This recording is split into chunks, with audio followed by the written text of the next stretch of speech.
Pizza drivers confess the most disturbing places they've ever delivered to.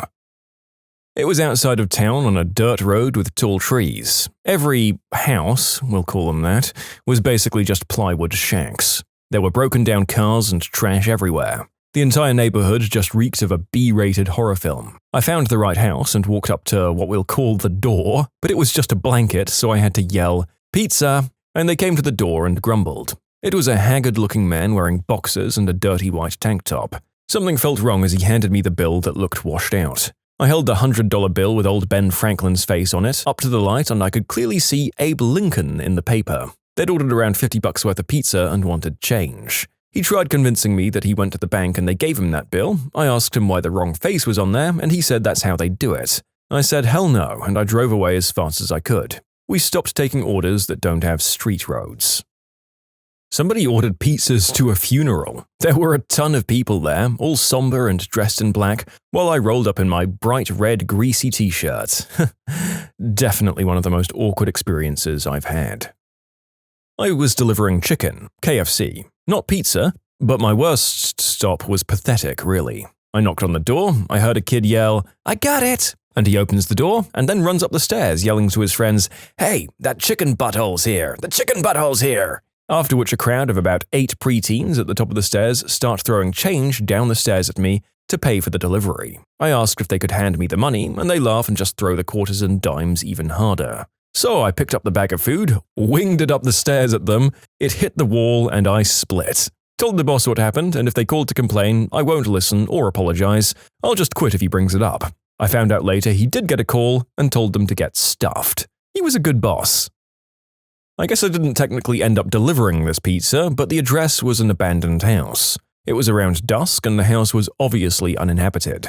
I could see trees growing through the windows, and the backside of the house was crumbling so badly I could see to the backyard, from the street. The instructions were to, quote, "come around back." I double-checked the address after locking my doors and called the customer a couple of times, then called the store and told them what was up and why I wasn't delivering the pizza, and headed out. I mean, seriously, who would have been dumb enough to go to the back of that house? The neighborhood smack house is blacklisted from every pizza place in my city because drivers would get robbed on every delivery to that address. God, it sucks to be a minimum wage worker and to have to worry about getting the crap beaten out of you for what little money you have. Kind of feels like maybe you could help the police set up some sort of sting operation if they tried to order from you again, but maybe that's a little ambitious. I once delivered to a guy living under his porch, if that counts. I drove up to the house and it was pitch black. There were no lights on. I looked at the ticket and it says, "Use back door." I go up the steps and there were no lights on. Nothing. Then I hear a voice from below me say, "Hey, down here." I look under the porch and there's a small door leading into what looks like a makeshift apartment. I actually had to crouch to get in there. Gave the guy the pizza and bounced the F out of there. The house I used to live in had a guy living under the front porch. Definitely not a legal suite. But hey, there's a housing shortage up here in Vancouver, so you take what you can get. He lived there for 10 years before the new owners bought the house and renovicted all of us. I looked into his place shortly before we moved and it was super weird. Huge spider webs, very dusty. The shower and toilet were under the stairs that led up to the main part of the house. You know, on balance, I think my worst one might have been the one where they tried to pull me into the house. Not coincidentally, the last delivery I ever made. The first was an extremely large man, undressed on his bed, telling me to come in. I yelled that I wouldn't like to do that, and he replied, Oh, it's a girl. Why did they send a girl? As if we knew the situation here. Then I delivered to a trucker in his rig. He berated me for having a single nose piercing and colored hair because he had a son, quote, "with all them piercings, and all he does is smack now." Then the man texted me, "Can I ask you a silly question?" Because I'd called him to find his specific rig for the delivery. I ignored and blocked him, and then he called the store asking for me specifically to return and bring him a specific sauce packet. My manager said no and had me stay in the store with the crew until it was time to leave.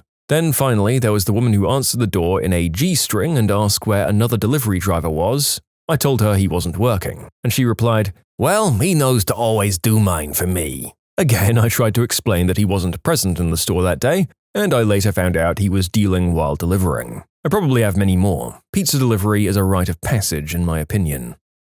I worked at Domino's and we had to blacklist a guy because he was obsessed with me. He'd come in and ask if I was there. If I wasn't working that day, he'd just show up the next one. If I was on a delivery, he'd wait around in the store for me. He'd tell me that he loved me and ask me out on dates. He was real bad on smack and made it very obvious. The last time I delivered to his house, he ordered about $40 worth of food and drinks and kept trying to hand me $100, even though I told him numerous times I didn't have the change for that. He apparently stole his grandma's cell phone and wouldn't give it back, and him and his cousins were screaming at each other the whole time while I was waiting to get the smaller bills he kept telling me he had. He had nothing smaller than 100, and he kept arguing with me because he changed his mind and just wanted one pizza and a drink, and I told him I couldn't do that. Ugh. I used to deliver part-time in a not-so-nice part of town. Used to do a regular delivery to an adult bookstore. My 18-year-old mind was blown the first time I went in and saw all of the adult toys and stuff hanging on the walls. Another time I delivered to a room in a hot sheet motel. The guy opened the door, and while he was counting out the money, I saw an undressed working girl sit up in the bed behind him. You know what? Every hoarder house I ever delivered to. Honestly, I feel for those folks. There's usually a mental issue that starts it. Sometimes it's just a learned behavior, but either way, it's still just sad to me.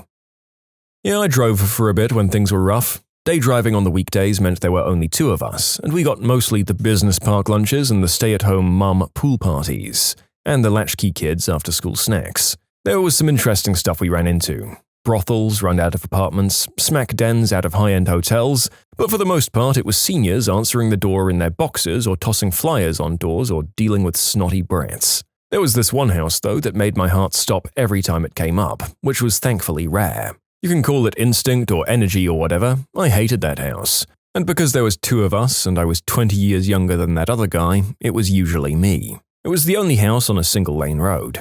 To give you an idea of the dissonance here, the major road this little road was off of housed a new McMansion development within 1 mile, and a sleepy little 1950s-style cookie-cutter suburbia development a mile in the other direction. It'd be real easy to mistake this road for an access road, especially with how heavily overgrown that area had become.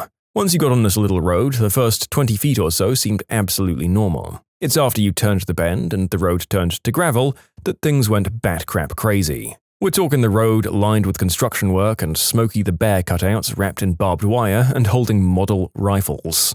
Undressed store mannequins covered in paintball splatter with BB shooters tied to their hands and pointed at the road. Signs every 5 or 10 feet saying no trespassing, private property, CCTV recording in progress, you're being watched. Yeah, no crap, Sherlock, you're not hiding the cameras. This continued for the next mile, while I wondered if I should be calling my fiancé and telling him I loved him, grateful that it was bright and sunny out. So I get to the gate and call the customer, which was the most normal part of this whole thing, and tell him I'm outside, only to be told not to approach the house under any circumstances and do not leave the vicinity of my car. Okay, dude, you know what? I'm intimidated.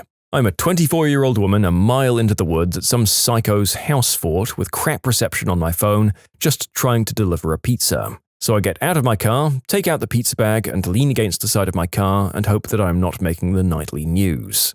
Out walks a guy who, I crap you not, is dressed like he walked off a Men in Black film set. He takes his pizza and wings, tips me $5, and instructs me how to turn my car around. I'd rather take the exotic dances 100 times over that house again.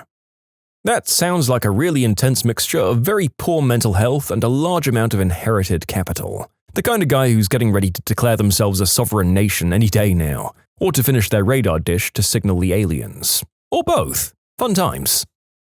Honestly, funnest job I ever had, but man, the crap I saw and went through. The most screwed up delivery had to be when a woman answered with a huge, beautiful Siamese cat. I love that breed, so I asked if I could pet him. She says yes, and I bend down. The cat purrs, rubs against me, all the usual signs of liking it, so I stand up to finish giving this lady her pizza, and the cat lunges and bites me above my right eye and wraps all 4 limbs around my head. Panic. Freeze. What the frick do I do? What the frick is going on? Why isn't this lady helping me? I grab this demon cat from hell by the front legs and just rip him the F off me. As I do, my contact lens pops off. All I can think is that it's the skin coming off my eyeball. I throw that motherfricker down and just freak out at the amount of blood that starts pouring out from my gash. The woman brings me into her house and puts a towel on it. I tell her she has to take me to the emergency room or call 911 as I can't see to drive myself. After all, it was her cat who attacked me. She drives me to a minor ER place, I get stitches and a tetanus shot, she foots the bill, and I never see her again. My boss wasn't happy that I missed the rest of the night, or that I had another order in my car. F that cat. You can submit your own stories to be featured here on the channel. The story submission link is in the description below. Don't forget to subscribe to Am I the Genius? So while I was an undergrad, I worked as a pizza delivery driver. I had a delivery to a dodgy part of town with a delicious pie. When I got within a mile of the residence, a local sheriff's deputy got in front of me. We made all of the same turns. Then as we got closer, another got in front of him, and one behind me. I started freaking out a bit as I'd been smoking some Mary J, but I carry on. Finally, we get to the same residence, which is totally surrounded by police in riot gear, weapons drawn, and all that crap. I get out with my pizza and I discover the house I'm supposed to deliver to is the one with SWAT out front. One of the officers waves me off and says, "Yeah, he's not going to need that today," and they proceed to breach the door, to which I return to the car with a free pizza and get the heck out of there. They were added to our Do Not Deliver list, but I don't think we ever heard from them again. This gives me an image of SWAT team busting through a door and professionally sweeping the house with a pizza dude in tow. They flashbang a room and tackle the assailant, shouting, "Get on the ground!" While you hear in the background, "Yeah, that'll be $21.50, you paying cash or card?" Either that or a hostage situation. The cops are getting ready to breach, but the FBI show up and take over in the scene in classic fashion. Then a beat-up old sedan rolls up, some guy with dominoes gets out and says, "Can you hand me the megaphone, please?" One night I have a delivery to a pretty rural area. A lot of my deliveries are to rural areas, so no big deal there. But tonight it's drizzling and especially dark, so I'm having trouble finding the address of the house I'm looking for. I roll down the passenger window and use my really frickin' bright flashlight, pointing it at mailboxes, on trees and posts, or anything that somebody might have their address on at the end of their driveway. So I'm driving along at like 5 miles an hour, pointing my flashlight, when the beam catches a guy wearing a black hoodie at the end of an obviously long gravel road staring directly at me. More of a glare, really. But whatever, could just be on the phone or something. Then it gets weirder. I finally find the address I'm looking for and pull into the driveway and hop out of the car. That's when I get the sinking feeling. No cars, no house light, boarded up windows. If you've ever been a delivery person, you know that this is the time to get the frick out of there because you're about to get robbed. Right as I'm about to jump in, I throw the car into reverse and I nope the F out. I see a man walking across an empty field adjacent to the property towards me. Frick. Now, I'm a pretty burly, bearded dude, so I don't worry a whole lot about deliveries, but this scared the crap out of me. When he gets closer, I see him very obviously tucking something into his waistband. What I can only assume was a weapon. He then says in a thick, menacing southern accent, "I thought you was the law." I guess because of how I was scanning the addresses. I meekly point to my car topper and the pizza in my hand, and he says in the nicest voice you've ever heard, "Oh great, thank you so much. You have a great night now." He pays me and proceeds to walk back through the open field in the direction of no buildings, in the rain, with his pizza. For the rest of my shift, I couldn't stop whispering, "What the fudge?" It's the strangest thing that's ever happened to me. I delivered to a smack house a few times. It was always obvious that these guys were selling or using, but it never bothered me as they usually tipped well. This one time I got there and rang the bell and a baggie slipped under the door. Not sure what to do, I decided to kick it back under the door and leave. Not super messed up, but I think about it a lot. I had a delivery to a normal address, but 2 blocks away from it, a guy on a bike flagged me down. He asked if I was a delivery guy and said it was for him. He gave me his phone number and it was his order. We don't have those signs on top of our car, and I was in a busy suburb, so I have no clue how he knew it was me.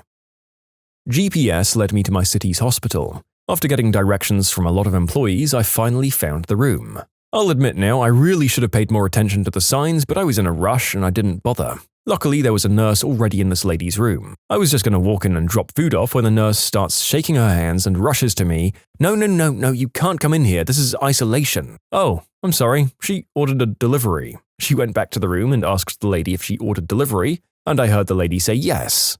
I overheard the nurse tell her, "You should have told me." The nurse comes back to grab food and told me if I'd walked into the room, I wasn't to be let back out or something along those lines. It threw me through a loop. I'll be paying more attention now, I promise. I think you just avoided being patient number 2 of a deadly contagion, possibly the guy in the zombie movie that escapes the hospital to get back on your shift and causes Armageddon. Man, life as a pizza guy is wild, you guys, even outside of naughty movies. First time to a huge mansion that was renowned for big tips, where you had to go around the back to a gate leading to the pool patio. The guy who answered the gate doorbell had been disfigured in some horrible accident. He had me wait while he got his wallet, so I got a good dose of the backyard where a raging party was going on. White snow was being snorted. There was craziness in the pool, booze bottles everywhere. It was like midday on a Wednesday, guys. This guy finally comes back and addresses me by name. I wasn't even wearing a name tag and says, "Oh, you don't remember me, do you?" Knowing that I'd have remembered those injuries, I realized he must have known me from before he got hurt, and I stammered out a weak, "No, I don't." His response blew me away. He recalled being in first grade with me at a local Catholic school I attended for 1 year. Then he went on to detail everything about class that year, the people, teachers, activities, and that his accident had happened during the following summer. He had gone through a windshield in a head-on with a big truck. I delivered there a few more times and hung out chatting with him as long as I could. It slowly became clear that the party crowd was just using him for his money. That was messed up enough. But what I also eventually realized was that he was stuck in the last normal year he'd lived, and 20 years later he had moved back as soon as he was old enough to access the accident settlement. If I recall correctly, he had moved away because his parents had died or were also severely injured in that accident. The money was going up that crowd's nose pretty fast, is my point. I had no idea how to help him or if he even wanted help, and eventually started letting other drivers take that run. I never saw him again, even though it's a small town. Eventually he stopped ordering pizza, and then I left for a job elsewhere. But I'd pass by his house when visiting while my parents still lived there. Fewer and fewer cars were parked out front every time I went by, and the house slowly became overgrown with ivy. It was real messed up. At the mouth of Provo Canyon on the way down from Sundance and Heber City, Utah, there was a compound that housed a school for teenagers who had rebelled. We're talking kids that screwed up and their Mormon parents sent them from all over the country to this hard-nosed place to fix them. I'd have to deliver there about once a month. Parents would feel guilty about it, you see, and they'd send their kids a pizza, paid for with a credit card. The kids, hating their parents, would often put like a $50 tip onto a $15 pizza. This was from 97 through 2002 when I worked there. After a while, the store manager made it a rule that any tip had to be okayed by the parents placing the order, because he had gotten so many irate parents about their kids' absurd tip amounts. Anyhow, you had to get buzzed into the main room through the set of double security doors. The guys that worked there were all like 6'2" and 250 pounds and ripped. One time, I went in with like 10 pizzas for the entire group, and one of the guys says, "All of you, get back away from the doors." He looks at me and tells me to move toward the door. The hair on the back of my neck stands up. All of a sudden, like 3 of the kids attack this guy, and they messed up. The guy was some kind of Chuck Norris prodigy. They took swings at him with objects from the room, like chairs, and he just blocked them with his arms until he could punch back, and then he dropped all 3 of them with shots to the chest, hitting them so hard that they couldn't breathe anymore. I stood there and blinked while he restored calm, telling them, "We didn't need this, guys, and I don't like doing this, but you attacked me. I'm here to help you, but if you use violence to get what you want, you'll have a very tough time here. I'm choosing not to call the police over this." I got out of there as fast as I could. Anyway, the place was effed up because of the violence and the whole concept of private jails for kids. Ooh, I've got 2 for you. You see, we had a regular that was saved in the computer as Mike from around the corner. Whenever I delivered it, he was super effed up. On more than one occasion, I had to let myself in because he was playing his drum set with his headphones on or completely messed up on booze or pills. One time, he was passed out and drooling on the coffee table. Called the cops, but he was okay. I saw him a year later at his day job and he didn't even know who I was. He was never sober when he delivered. The other one was a skinhead house in Huntington Beach. Big 4-bedroom, and the place was always crawling with these sad creeps. Always answered the door without shirts and displaying tattoos. Always a style. And they wouldn't tip unless you were white. I worked as a delivery driver for a very small Italian restaurant and pizzeria during my first semester of college. This one time I delivered pizza to a swingers party. When I was like, "Having a party?" He straight up told me that it wasn't the set of an adult movie or anything, because he'd ordered like 12 pizzas. He answered that this was his first swingers party and he just wanted to be sure everyone was having a good time. I delivered subs, but one of our regular clients was an old lady in a nursing home who thought it was the 1940s or something. She was super nice, but nobody would deliver to her because she'd only tip you like 25 cents, because, again, she was living in the past. But I loved to sit back and talk with her, so I always volunteered to do it. The nurses would pay the tip if they saw me, but usually I only got a quarter. Her delusional state was heartbreaking. She was for the most part lucid aside from not realizing what year it was. She'd give me hair and makeup tips and loved to talk about men and always told me stories about her husband, but seemed unsure of where he was because she never mentioned him dying or if he visited. A church. $834 order I delivered solo in the rain. I hefted all of those pizzas for a good 30 minutes back and forth from my truck to the altar and got soaking wet, all for no tip. I drove to the customer's house and saw that a guy was being handcuffed by the police in the front yard. I had no idea what to do, so I drove around a neighboring block a few times, and when I came back, the police and handcuffed guy were gone. I didn't know if he was the customer or not, so I just walked up to the door and knocked. An old couple answered and took the pizza and paid and didn't say anything about the arrest that had happened on their lawn. It was a city with an extremely low crime rate as well, so it was very strange to 17-year-old me. Men of Reddit, who have found out their child isn't actually theirs? How did you react and how are things now? When I was in the Navy, I had an on-again, off-again relationship with a girl back home. On my last deployment, my girlfriend told me via email that she was knocked up. I accepted it, emailed my parents, told the military, all that jazz. I ended up getting discharged, so I went back home and took care of my pregnant girlfriend.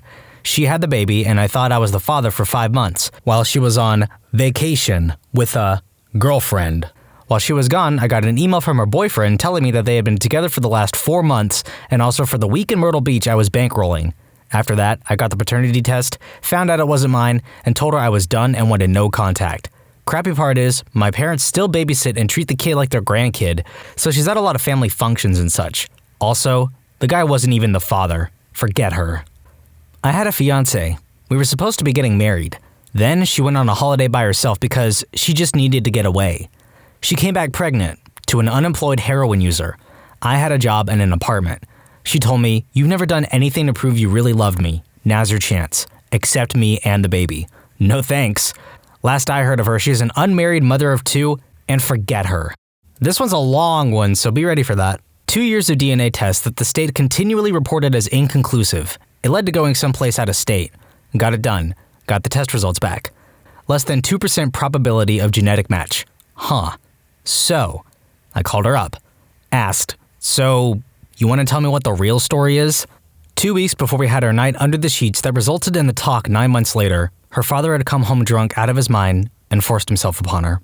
I still recall the tone of her voice asking me if I had actually taken the test and that it was real.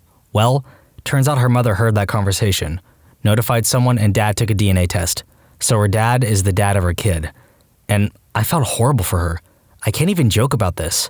Her dad was arrested. The kid, last I heard, was doing well. It forced her to clean up her act. She'd gone in for heavy drug and alcohol use, and it drove us apart before the child did. And that was 10 or so years ago. We don't talk. Every once in a while I'll think about the kid, but I don't know. This world ain't a nice place. And with all the crap she'd gone through, I wasn't going to make it worse. So I left it alone. From what little I heard from mutual friends over the years, apparently dad came out of prison 3 years later a Bible guy. This all took place in Texas, by the way. Supposedly he was doing his best to support her and whatnot, but there was some kind of falling out and she moved out and in with one of her girlfriends up in Dallas. I can't even fathom it, to be honest. I still consider the man to be scum-sucking trash for putting his daughter through all that, and I can't exactly fault her at all for her literally wanting me to be the father. She was so hoping that it was the case because it reviled her. The sobbing on the phone when the realization hit was shattering. I remember being on the phone for hours, most of it her crying. I recall my mom after the fact telling me I should have sued her. In my mind, it was done. I had 2 years of my life interspersed with phone calls, genetic testing visits, even bounty hunters showing up at my door in place of work serving me with notices from her family to show up or else. She had to raise this kid with her crappy father the whole time being ignorant. All that time? It's awful. A lot of you asked why I left her, why she didn't get an abortion, etc. First of all, when she had originally called me and we had the talk 9 months later, I asked her what she wanted to do. Originally, she wanted to abort it. This was back in 2003-2004, so access to clinics was readily available. I asked if that's what she really wanted. She insisted, and I had sent her a money order to help pay for it. She never got the abortion. I originally got a story. She went in, took the pill they gave her, and it made her so sick she left. I was 22 to 23 and didn't really know anything about how they do abortions. What we learned in high school involved either the scrape or the vacuum cleaner methods, so I took her word for it. Sometime later, she went to the courts, at her family's insistence, and wanted me to provide child support, and that's when I had the choice to either pay for it or get the testing. Talking it out with my parents, because if I knew what I was doing, I decided on getting the test done. If I was going to pay for it, best to make sure I was the one who should have been responsible. At this point in our relationship, it had been about a year since that night we got down and dirty and broke up about 3 to 4 months after that night. I had moved back home with my parents. The job I had in Houston went out of business. I was out of money and had no other options. We broke up due to her frequent alcohol and drug usage. I never understood the need for anyone to get completely wasted on alcohol. 1 to 2 drinks? Fine. Smoke some dope? That's fine. Cocaine? What the heck? No. So I ended it. And this was all before I'd even learned she was pregnant. The first test, for whatever reason, took dang near 6 months before anyone heard anything. The results came back inconclusive. I never got any more information than that, so either something happened at the lab or I don't know. I wound up getting referred to a place about an hour away from my parents and went there to get it all done. So by the time 2 years since that night of conception rolled around, we finally had the results in. I remember opening the envelope and looking the sheet over. A lot of it I didn't understand. I did see less than 2% chance of genetic match. I called the number at the top of the form and spoke to a woman, provided the info, and she took me through it. There was absolutely no way I could be the father. Now, I'll admit, I was elated at first. I thanked the woman, hung up, and looked at my cell. I had to call her. And reality set in. I called her. After all the crying and admissions, I asked what really happened the day she claimed she went in for the abortion. On her way to the clinic, she said something inside her clicked, and she wanted to keep it. The roughly $600 I had sent, she used it for clothes and stuff for the baby. I asked why she couldn't have just been honest from the start, and the results of the test were why. Some of you asked why I didn't become the child's father, because I wasn't ready for it at that point in my life. 23 years old, no job, no prospects, thousands of miles gone, and I never got along with her family. It wouldn't have been good for either of us. In the end, we agreed not to be angry with one another. She was mad at her father though. I don't know if that ever went away, though I highly doubt it did. Also, I wasn't ripping on Texas. I actually really like Texas. The people are friendly. I simply wanted to provide some geolocation to what happened is all. I spent 2 years living in Houston working for a local IT firm. Met a lot of great people. Had some amazing barbecue. Seriously, it's like you can't go 2 blocks without hitting a barbecue joint that doesn't rock. And met some folks who are religious but not Bible-thumping nuts. As far as sex criminals go, only ever met the one, and you're reading about it. So that's it. Let's go with something a little bit lighter this time around, shall we? I have a mixed-race child. Originally was told it was mine until she actually gave birth. Since she was mixed, she came out pretty light-skinned. Very light-skinned, actually. But as she got older, her skin got darker and darker. Let the mother stick around for about 1 year to 2 years. She wasn't from where we were living and didn't have anywhere else to go. Didn't want to kick baby out into the streets. Finally, I had enough of her and kicked her out. But I ended up getting attached to the little girl. Fast forward 2 years and I'm single, lonely, depressed, and missing the little girl. I've had no contact with them. Through the grapevine, I hear my little girl's real dad has nothing to do with her. No contact, no father. From the story I get, the real dad was married and refused her. I set up a meeting with my little girl after 2 years to get a feeling on the situation, and it was like those 2 years never happened. She ran up to me like she just saw me yesterday. I talked to the mother and I said that I'll take care of her. We never went to court. No child support has ever been filed. We don't fight about anything. I tell her if she needs anything as far as money or clothes, whatever, I'll take care of it. She's now 10, I'm married. My wife accepts her with open arms and loves her like I do. She's an awesome kid, great student, no troubles. I have to teach her a bit of humility because all she's concerned about is being beautiful. But if that's my biggest worry with her, I think that's okay. I wouldn't change anything at all. I will tell you one thing. I live in the South and you would think that a married white couple with 2 normal white kids and an older mixed girl, one would think you get more looks from white folks. Surprisingly, it's the black folks that give us more WTF looks than anything. But like I said, I wouldn't trade her for anything. I love that silly girl. So I'm on the other side of the fence. Basically, I'm dating this girl for about 3 years. Rocky relationship and all that jazz. I break up with her and move back to my hometown for a period. While back, she asked if she can come visit. First mistake, but believe me, intimacy was really golden between us. Anyway, 2 months after the visit, she's pregnant. Not the best news in the world, but I'm from a family of certain values on these matters, so I own up. After spending a week with her and discussing what to do, I go back home and start to prepare stuff. 3 days later, she calls and claims a miscarriage, and we sort of end it and it dies out in the next few weeks. Fast forward 7 months, and I move back to the same city, capital of Norway, Oslo, and continue my career. Suddenly, I see a Facebook post about this girl getting a child, 9 months and 2 days after her visit. It turns out she had been dating another dude for the whole 3 years we had been dating. They even lived together for 2 of the years. She kind of just decided that she felt better with him as the dad. So basically, she convinced him he was the dad. So he announced to the whole world and was just about to go on fatherly leave when I found out. I quietly ask her for a paternity test, and to no surprise, it's stated with 99.99% certainty that I'm the father. Crap's unraveling, he's not happy, obviously, and has to tell the world that, nope, just kidding, I'm not a dad. Anyway, 4 years later, it's all good, and we have 50% shared custody, but dang, it was a few funky months in the start. After some questions and stuff, yes, I did spend time at her apartment. She had me over every time the other guy was away and such. She also fake moved into my apartment for 6 months. Not a man, never been in this situation, but I am the child of one of these situations, so I thought I'd chime in. TLDR, Mom stayed with her husband at first, and he is legally my father, but my dad decided he wanted to stay in the picture, so my mom eventually married him, and I have 2 dads. My mom got married when she was 17 and had 3 sons with her first husband. I'm gonna call him Ben. They were together for a long time, I think about 18 years total. Somewhere along the way, she realized she was caught in a loveless marriage, but couldn't really do anything about it. My dad, who I'll call Dave, moved in across the street and the two of them started spending time together, and she started an affair with him. They weren't careful enough, and next thing you know, my mom is pregnant with me. She knew from the get-go I wasn't Ben's, and he kind of had an idea too because they weren't intimate that often and the math didn't work out. But I think he went along with it just because he didn't want to think about what she was doing behind his back. My dad initially didn't want to have anything to do with me, so when I was born, they put down her husband's name on my birth certificate as the father and called it a day. Paternity tests were done though, and my mom confirmed what she already knew. Sorry, around here my details get a little fuzzy because my mom still hasn't given me a full and complete story.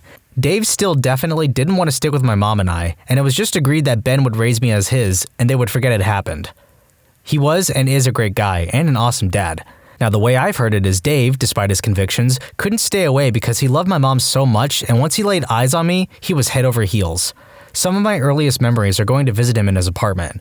At some point between the time I was 2 and the time I was 3, my mom and Ben divorced. I don't remember it and was kept largely out of it, but I understand it was very messy. Because I was legally Ben's daughter, I got the same visitations as my other brothers who were still under 18. My mom and Dave married when I was 4, and Dave was never happy about these visits, but I was because I loved Ben so much. Ben was always daddy, Dave was dad. It was understood, and I never confused the two or made reference to one being my parent in front of the other. Even as a 4- and 5-year-old, I knew the sensitive nature of the situation. It was never confusing either, because they really are 2 very different people who I think provided me with a great balance of paternal figures in my life.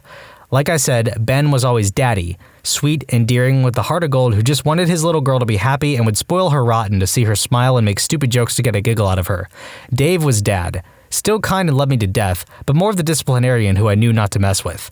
My mom's not married to either of them now, another long-winded story entirely, but I consider both of them to be my father and I consider both of them to have done the best job they could have, and I think I turned out alright. My boyfriend's daughter is not his. He broke his hand on a door when he found out, but he never once denied her. He is on her birth certificate, has his last name, the whole 9 yards. She is his baby girl and he is her daddy. End of story. His ex-wife still likes to hold it above his head though. If you don't do XYZ, I'm getting a DNA test on baby and you'll never see her again. Burns me up. Throwaway account for reasons. I was 16 and in high school when I was dating this girl who was my first love. We will call her Kay. Kay and I were intimate roughly 3 months before homecoming. We had only been dating for a few weeks prior to that. Being a hormonal teenager was a nice mix with a girl that was willing to put out. Things go by as they usually do. We still see each other and screw like rabbits. However, Kay was also hanging out with this other guy named Derek every time she wasn't around me. My best friend Matt starts telling me that he's seeing them hold hands and making up at the art room, etc. Sure as heck, I catch them in the middle of a hot and heavy session, but being the dumb kid that I was, I forgave her. A few days later, she tells me she hasn't had her period in the last 2 months. Eventually, we try to keep things on the down low until the day of homecoming, and by the time we're taking pictures, with my whole family around, of course, she announces that she's pregnant. So begins a spiral of madness for the next 7 months. After one last night of fun at our homecoming dance, we start discussing what we need to do in order to prepare for the baby. I start applying for jobs pretty much taking in the fact that my life is in order. No more fun for me now. We make preparations to get an apartment to provide for the kid. My folks are angry at me, not talking to me until they had to. The rumors around the school are crazy. What makes it worse is that most of them were accusing me of forcing myself onto Kay. Even my friends believed it. The rumor went out that I had forced myself on her with no protection and had my way with her. It got so out of hand that counselors would call me in daily to make sure that I was of sound mind. Being accused for being a sex criminal was insane for being 16, and I wouldn't ever wish that on anyone. It all blew up when I caught Kay sexting my best friend Matt. That's when I started thinking that something was up. I know, I was a freaking idiot. About 2 weeks after, she breaks up with me and starts dating Matt. She starts calling me and texting me, calling me a sex criminal and a piece of crap lowlife. Even though she said these things, she still loved me and wanted to support our kid. I really start having a mental breakdown knowing that I can't trust anyone. Heck, even thought about eating a bullet just to end it all. I had no one. My folks moved me to a different school to hope that I could start fresh, but despite this, the torment goes on until her delivery date. My whole family is there in the hospital and my stomach is in knots. I can't breathe. This was the night that my adult life would begin. Hours pass and she finally goes through her contractions and the baby is born. The baby comes out to be black. I wish I was joking, and I know how insane this all sounds. The worst part is that my best friend Matt was black. The sheer horror on Kay's face is something that I will never forget and something that I will never forgive. Immediately, I go for a DNA test, and a few weeks later, it comes back that it's not mine. My friend Matt was screwing my girlfriend behind my back the entire time. My whole high school and teenage years were ruined because these people couldn't tell the truth. Back in college, I was seeing a girl for a while. Kinda serious, more so for her than me apparently. She winds up pregnant. I was young, didn't really know what to do, but knew if it was mine, I would do the right thing and be the father. Major caveat, I have a physical condition that makes it highly unlikely that I can actually get anyone knocked up, and she knew this. Long story and possible identifying info, so I'm leaving the details out. Anyway, she swears up and down through the whole pregnancy that it could only be mine, so I went along with it. I was out of town the weekend the kiddo was born. She apparently tried to reach me, but this was long before cell phones, and I had gone home to a different city with a college friend to party, and in all likelihood avoided home during that time frame, since I was reasonably sure it wasn't mine. Kiddo was born, I went to see them a few times over the next few weeks, and then shortly after that, they get called by my folks that she had stopped by their house and introduced it to them as their new grandson. They were ecstatic and happy for me, and all the fun stuff they anticipated about being new grandparents. I had to basically put the brakes on real hard at that point and tell them I was pretty sure that it was not my kid.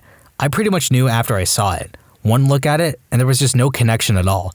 It was a baby, but I saw nothing there that I recognized as mine in any way, shape, or form. Due to the fact that she was already on the dole, the state mandated a paternity test. I figured I just might as well get it over with and showed up for the appointment when they told me to.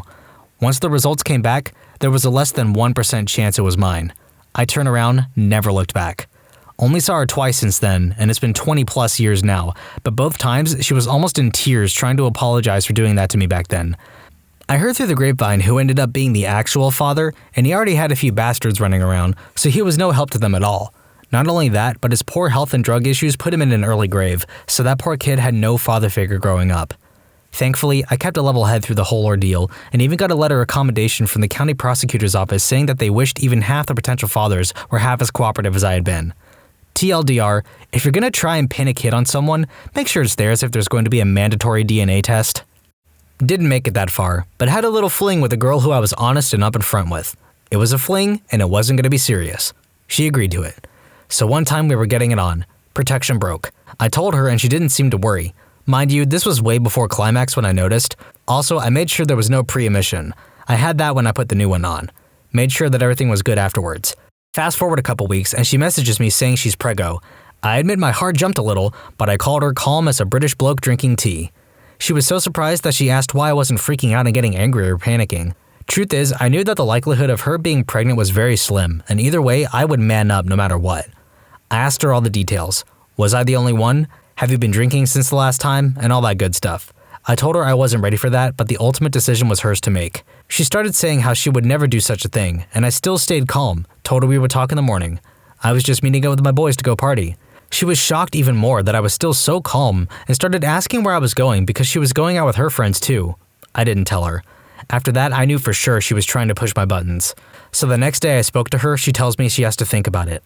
I said, take your time. Eventually, a few days later, she said she's not going to keep it and that she booked an appointment with her doctor who was in another city and over an hour away. She doesn't drive, and so I offered to give her a ride. She declined and said a friend would give her one.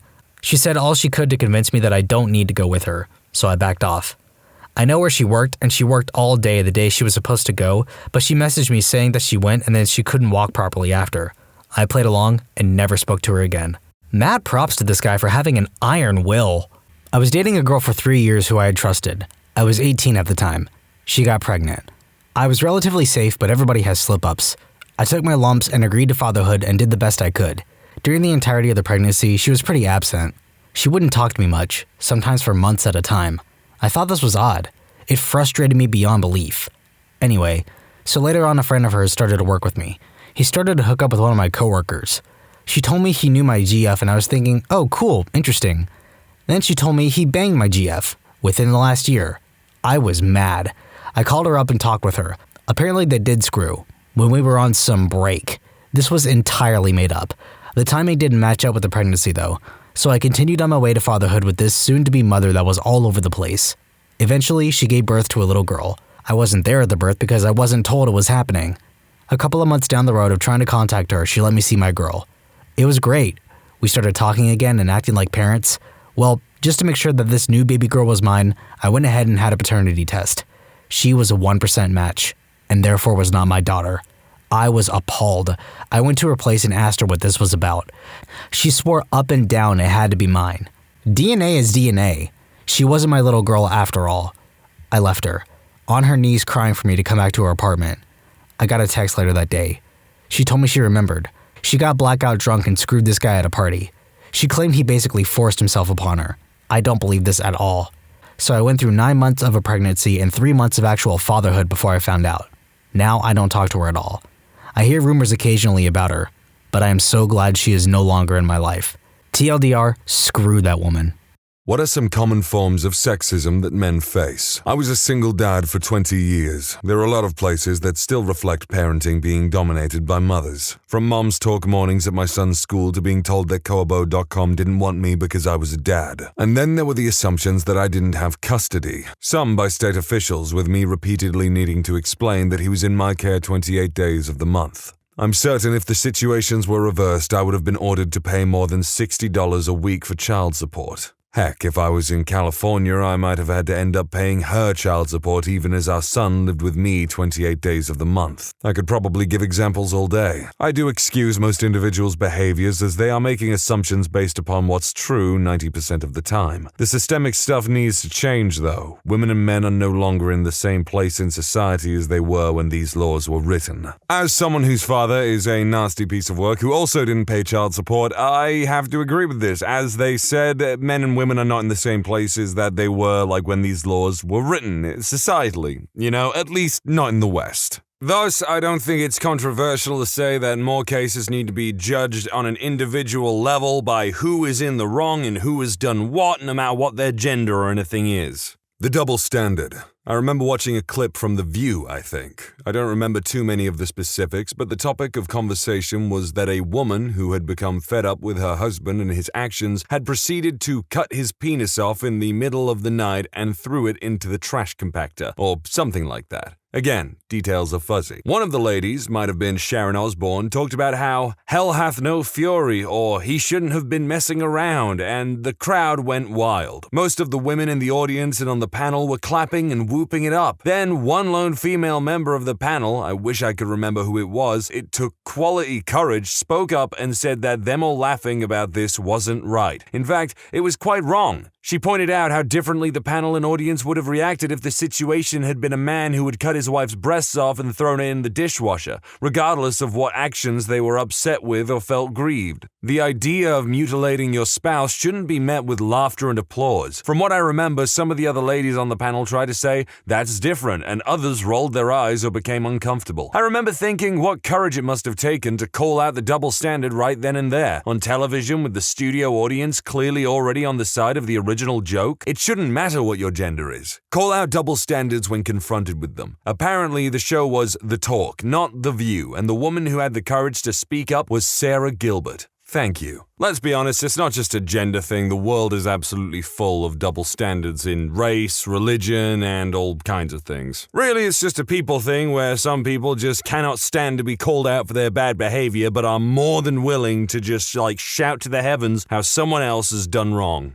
My wife and I decided to hire a male nanny. This decision causes me, my wife, and the male nanny to experience a whole range of uncomfortable situations. Because we live in the Pacific Northwest, a lot of people assume we're a polyamorous couple. We are not. Some people assume that me and the male nanny are a gay couple and my wife was our surrogate. On the first day of school, for example, my daughter's teacher introduced us as her daddies, even though she had met with my wife on multiple occasions beforehand. Others simply can't wrap their head around the fact that a man might want to work in in childcare. I can't tell you how many warnings we've received, even from within our own families, that we have to watch him closely because it's not a natural thing for a man to want to work in childcare. He must be a pedophile. When it comes to raising children, men still face an enormous amount of sexism from all sides. This is incredibly true. Men who want to work in childcare are looked at very strangely because it is an odd thing why a man would want to be involved with a child that isn't their own. I mean, hell, there are some men out there who don't even want to be a part of their own child's life. So, I'll admit, I understand the skepticism. TLDR, domestic court system is biased against men start to finish. I was stalked by an ex. Everyone was like, "You must have given it to her good, LOL." To top it off, I was treated like the criminal every time I called the cops. When I went to file for a restraining order, I had to ask 3 times because they kept referring me to a courtroom assuming I had been served. And the icing on top, the judge I finally got treated me like I was a whiny baby and gutted the restraining order. I'm still convinced the only reason I got it at all was that I had my family there for support. I fear for any day that I'm in public with my niece and her parents are nearby. Little kids can become emotional and are too young to understand the ramifications of shouting something like, "You're not my dad," when they get told something they don't want to hear. This is true. It's all too true. If a man sees a child that's lost potentially and it's like, oh damn, that kid needs someone to check up on them or whatever, you have to weigh it out in your head how appropriate or weird it might look for you as a man to approach a child. My husband and I have 2 daughters. One is his stepdaughter and I have joint custody. A few years ago, my friend paid for me to fly out to Seattle and stay a few days for her birthday. Our daughter was almost 2. My mom went into a panic. Who is going to watch the baby? Well, her completely capable and loving father is here. And I guess since he is a competent person with normal functioning cognitive abilities and, he's her father, I guess him? She does this anytime I do anything by myself. Where's the baby? Who is taking care of the baby? Her father, you goddamn shrew. Sorry, I ranted a little. Well, that sounds like a personal issue of the shrew. I mean, there is a typical thing in sitcoms and whatnot, especially family-orientated ones, where the father is usually an idiot with maybe every so often a smidgen of good advice or something, but for the most part, they're kind of an irresponsible jackass. So I just think at this point it's a problem of the shrew ladies. TLDR, men are perceived to be disposable. Young men in every society are viewed as infinitely disposable. They are cannon fodder. Everyone craps themselves when female civilians are victims of a battle in war. No one gives 2 craps about the young male soldiers, most of which were either conscripts or forced into the military due to lack of opportunities. Civilians equal women and children. Read any of the recent articles about Aleppo. The headlines or text in the article always has this crap like, many of those killed were women and children, or 1 in 5 of the victims were women and children, and it's infuriating. Who do you think the other 4 to 5 victims were? Freaking trees? I googled Aleppo and went on to Google News, and this was the last result. I haven't read all of the articles, of course, but I'm sure a lot more specifically mention women and children and leave out men. Male disposability is real. How many victims of violence in video games, movies, TV shows, plays, books, etc. are male? Now tell me how many victims of violent crime, the homeless, army casualties, and members are male. Yet these things are barely talked about. What is one of the leading causes of homelessness? Divorce. What is the leading cause of divorce? The man losing his job. Which gender has a higher successful self-deletion rate? Men, 5-to-1 ratio. Which gender has a lower life expectancy? Men, -5 years. Which gender gets the majority of government funding and funding from charities for healthcare? Women. And I'm sure that everyone knows about the situation with divorce cases and family courts because people seem to at least be aware of the problem there because of organizations like Fathers for Justice. Then we get to the prevention of domestic violence against women and girls specifically. That's freaking dumb. Why not try to prevent it against everyone? Women, men, girls, and boys. Men are much less likely to seek aid for domestic violence, and there are barely any domestic abuse shelters for men, whereas there is a huge amount of shelters for women. My point with all of this isn't screw women, they have it good. It's that sexism against men isn't acknowledged because men are seen as disposable and it's society's and the government's fault. I'm glad this individual specified that this wasn't a screw women, they've had it too good for too long kind of thing, because Lord knows in very many places outside of the Western world, they've still got it pretty goddamn bad. Getting crap for being teachers because men plus kids equals he's a pedo. At least that's the one off the top of my head that makes me the angriest. My abusers were female. I started doing a lot better in school once I had male teachers around. I've always felt safer with men. Aw, look, Dad's babysitting today. Hell no. He's parenting, like he's supposed to. Stop flapping your dentures, Grandma. Father stays home with kids while Mother works. She must have his nuts in a bag in the freezer. Or maybe he's just too dumb to get a decent job and his wife has to take care of all of them. Granted, I know one family where that's the case. He's too mentally ill to work in most environments, so she teaches and he stays home with their kids. But that's not the norm in the Mr. Mom situations I've seen. That is the first time I've ever heard of a Mr. Mom. Is that like, it's like a label, it's a situation, whatever? All I'm thinking is Mr. Men. I found out that I'm unattractive a few months ago. It felt pretty bad, to be honest. A co-worker/friend of mine who I've been pals with for nearly 2 years, and I know her husband and am great pals with him, came to work very dressed up. Way more than normal, so being a friend and wanting her to know I noticed how great she looked, simply commented, "Wow, co-worker, you look very nice. Going to a wedding or something?" She laughed it off, and that was that. Later on, I got a message from her. "Hey, about what you said, I've known you for a long time and I know you didn't mean anything weird by it, but that was kind of creepy. Don't say things like that. Just wanted you to know." I felt terrible. I didn't know how what I said was construed as creepy, but I apologized and let it go. When lunch rolled around and we were hanging out in the lunch area when another co-worker walked by and said, "Wow, you look great. Got anything planned after work?" She blushed, thanked him, and then he left. I sat there waiting for her to say something like, "See, how weird," or something like that. Nope, so I brought it up. She said it wasn't really that creepy, so I pushed the issue and we talked about it. After a long discussion on why me saying it was creepy and him saying it wasn't, we came to two conclusions. It was either weird because she's known me for much longer and it was weird to be hit on by a close friend, while it wasn't weird for someone she only knew a bit. Or it was because he was handsome and I was not. Okay guys, let's rewind a bit. The first few "she's a C-word" responses were fine, but it seems like everyone thinks she's a total B for saying that.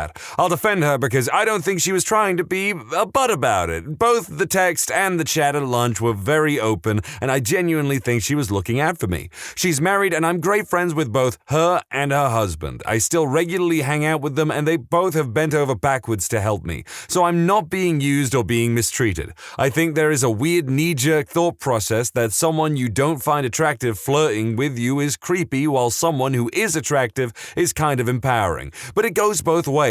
If a 60-year-old lady who smoked since she was 8 told me that I looked great, I'd internally squirm if I thought she was hitting on me. Compliments are nice, but if we think we're being hit on by someone we don't find attractive, I think a lot of people think it's either gross, weird, or creepy, and that's unfair, but even I'm guilty of it. Guys, I've gotten like 20 plus responses and PMs telling me to get fit, wear better clothes, groom myself, etc., etc. Holy crap, guys, I appreciate the tips. I look fine, though. The "I found out I'm ugly" was an exaggeration, a joke. Story is true, and the guy who was more attractive than I was more attractive than I, but I'm not Sloth from the Goonies. Geez, no, I don't want to buy your personal trainer service. Why would you even PM me that? Okay, so at first I found the whole, like, "a few months ago I found out that I'm unattractive and it felt pretty bad, TBH. And that was funny. That was funny as hell to me. The part that it's like, "The other day I found out I am ugly." I don't know why that tickles my ribs, though, for some reason. But the bit where it's like, if someone compliments me or flirts with me and I don't find them attractive, it's creepy and weird, everyone thinks it. No, I'm a man. I don't get compliments just all the time, really. If someone wants to compliment me, even if they are a chain-smoking 80-year-old woman who's been smoking since she was 8 and she's all like, "Well, aren't you a handsome young man?" I will take that compliment and I will even flirt back a little bit. I mean, I literally did this to like a Scientologist lady the other day that I was kind of trying to eke out a bit because they were trying to invite me to a goddamn music festival. "Aren't you a handsome young man? Would you like to come to this music festival? They're gonna be chicks as lovely as you there, ma'am." I didn't go, of course, but wouldn't it be funny if I could have gone down that path and got married at the Church of Xenu 10 years down the friggin' line? I'll begin by saying this actually happened to me. Anytime a woman claims any form of sexual harassment, the man is automatically guilty and forced to try to prove his innocence, because the company doesn't want a lawsuit. I literally had a female subordinate give me a hug because I let her off early to go to a family function. I came to work the next day and was immediately sent to the boss's boss's boss, where I was advised that I was being put on unpaid leave during a sexual harassment investigation. As it turns out, the entire thing was right under a camera, so you could clearly see her hug me. Even so, I was told that she said I told her to hug me before she got to leave, and then I got fired.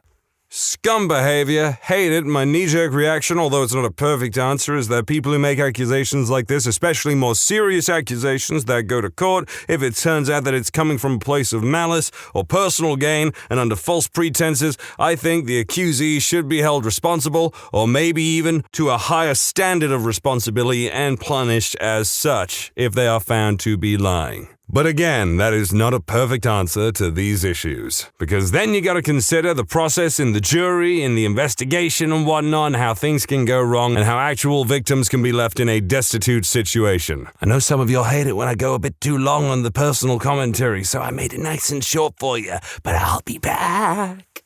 The employee bathrooms at my job have been scheduled for an update. The work on the men's room started a week or two ago Monday and ended this past Monday morning, during which time the men had to use the public customer bathroom and the women continued to use their employee bathroom.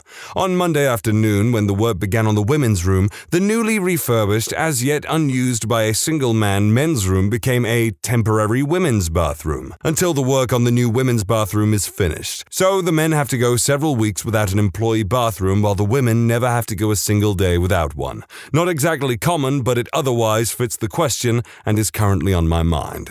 Well, that is just legitimately unfair. I'd be scared that those mean old dirty girls will poop in the urinals before I get a chance to. I mean pee in the urinals, yeah.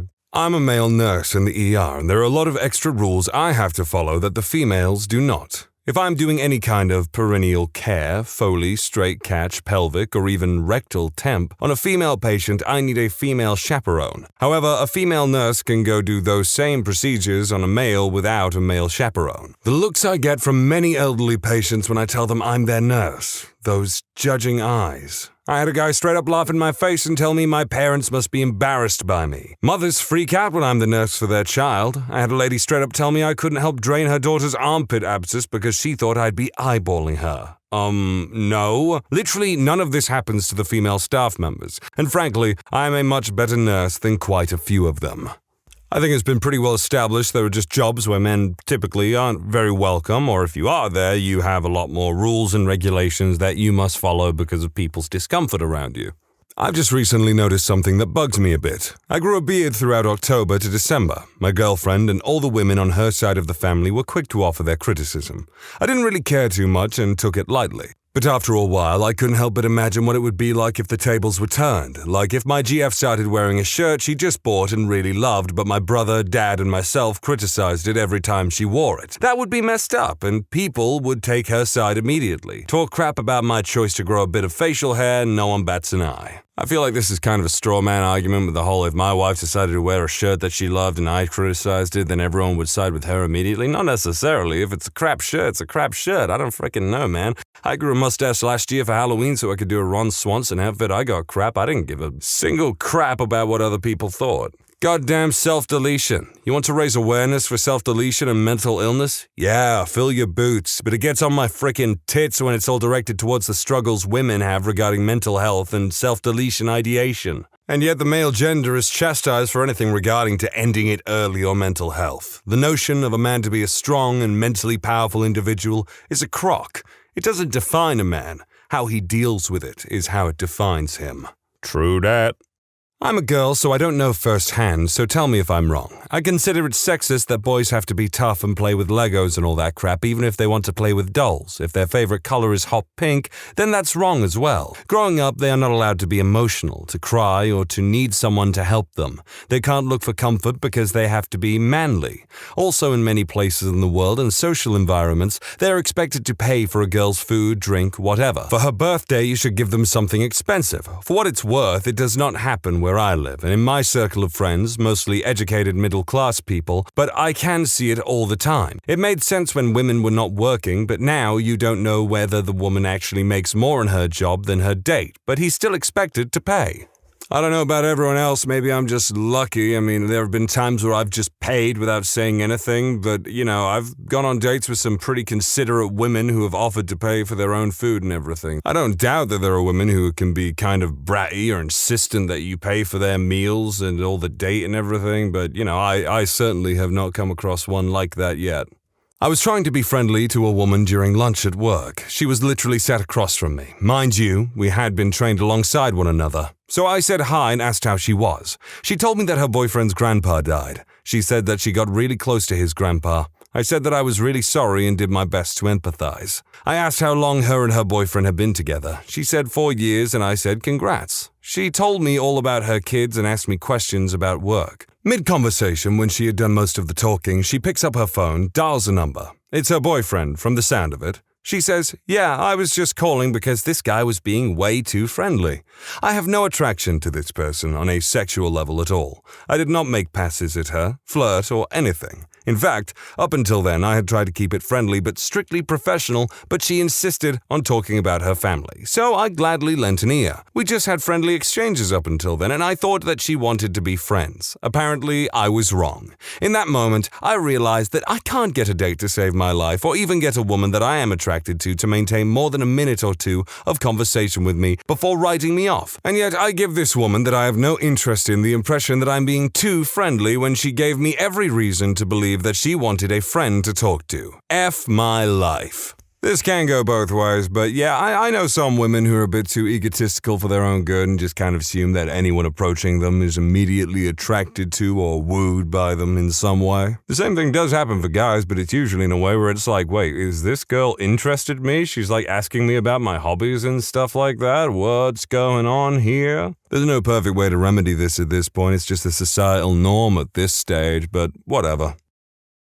This is for Gen Z and millennials. How hard is it for you to buy a home? The only way I can afford a home at this point is if I buy raw land, harvest and process the trees on it, and build it myself. This is a dream for some people, but in the UK, land is expensive, and we have to buy/import most of our wood because wood foraging is illegal without a license, because of course it is.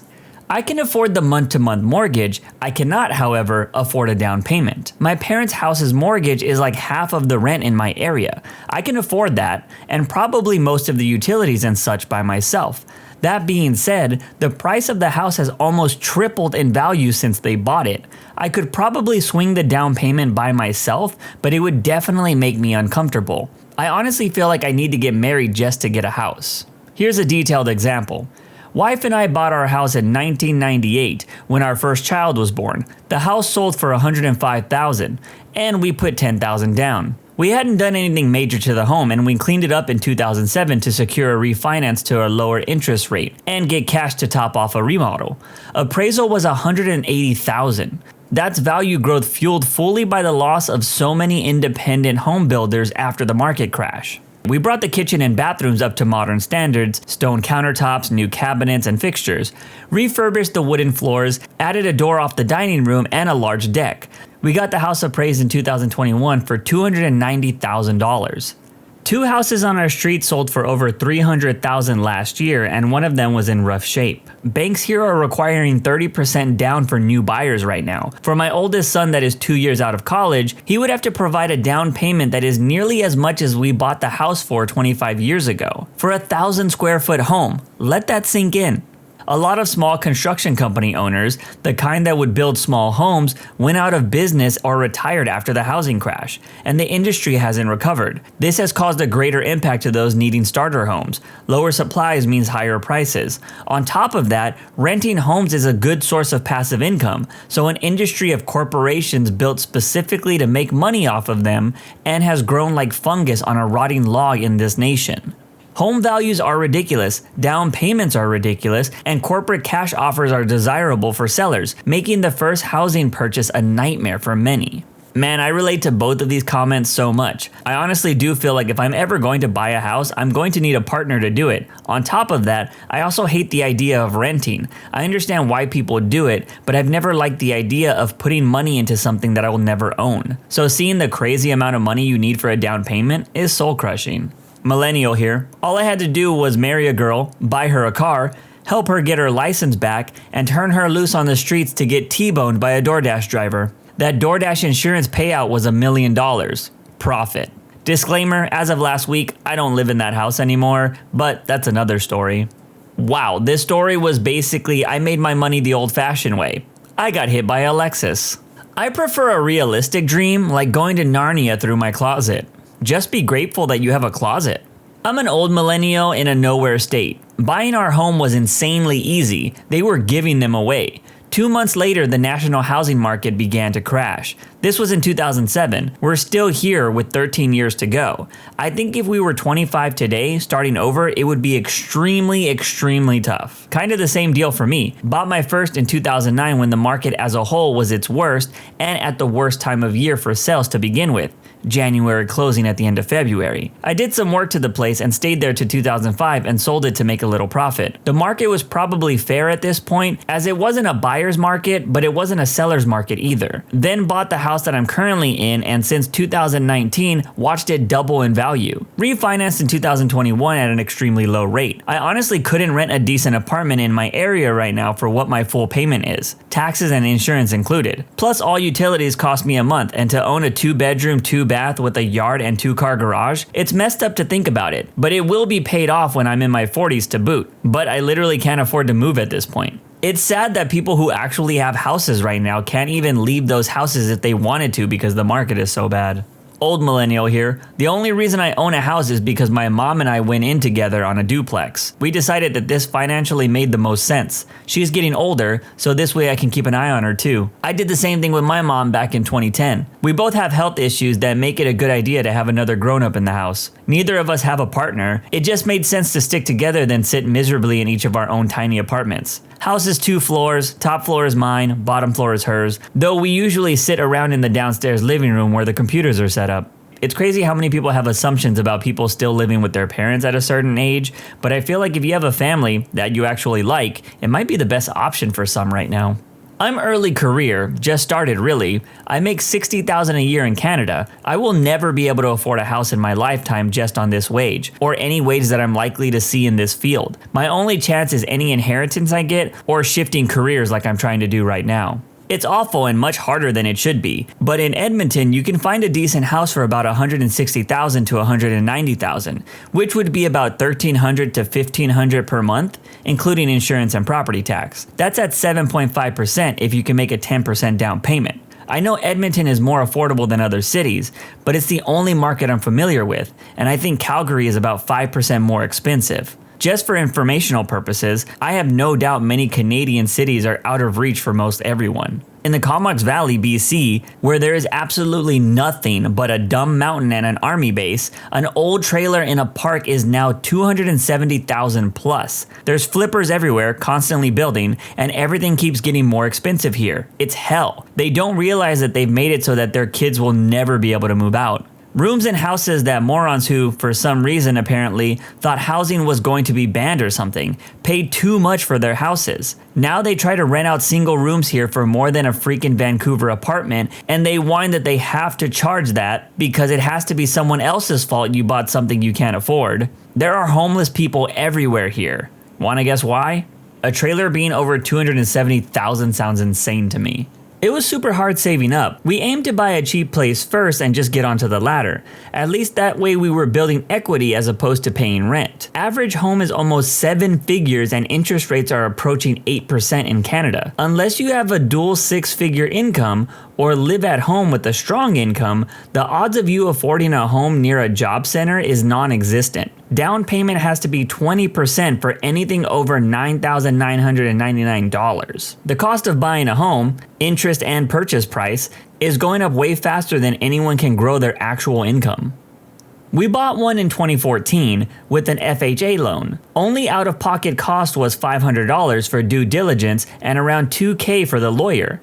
We've refinanced a few times and our mortgage will be about just under $1,300 later this year, when our taxes go up. Still cheaper than a one-bedroom in a place where we won't get murdered. Not getting murdered is a huge selling point when I look for a home. I can't even rent a home. Same. I feel like I'm never going to be able to move past renting a room in a shared house. Elder millennial here. I bought in 2018. Had no cash in hand. Utilized a program from a lender for low/moderate income buyers. Not me. Or those buying in low/moderate income zones. That's me. Required only 5% down. Took a 401k loan for the down payment and closing costs. $160,000 Philly townhome. Mortgage payment even with MPI is less than the rent on my previous 2-bedroom apartment in the same neighborhood. Process was easy, but then again, I'm familiar with it working in banking for 15 plus years. I'd wager the biggest struggle of most millennials and Gen Z is the cash down for payment and closing. To that end, ask for low down payment programs from your lender and hope to God you have some of those money bag boomer relatives that can gift you some cash. Borrowed from my 401k and paid my down payment and closing about 10 years ago. At the time, my monthly was the same as rent I was paying.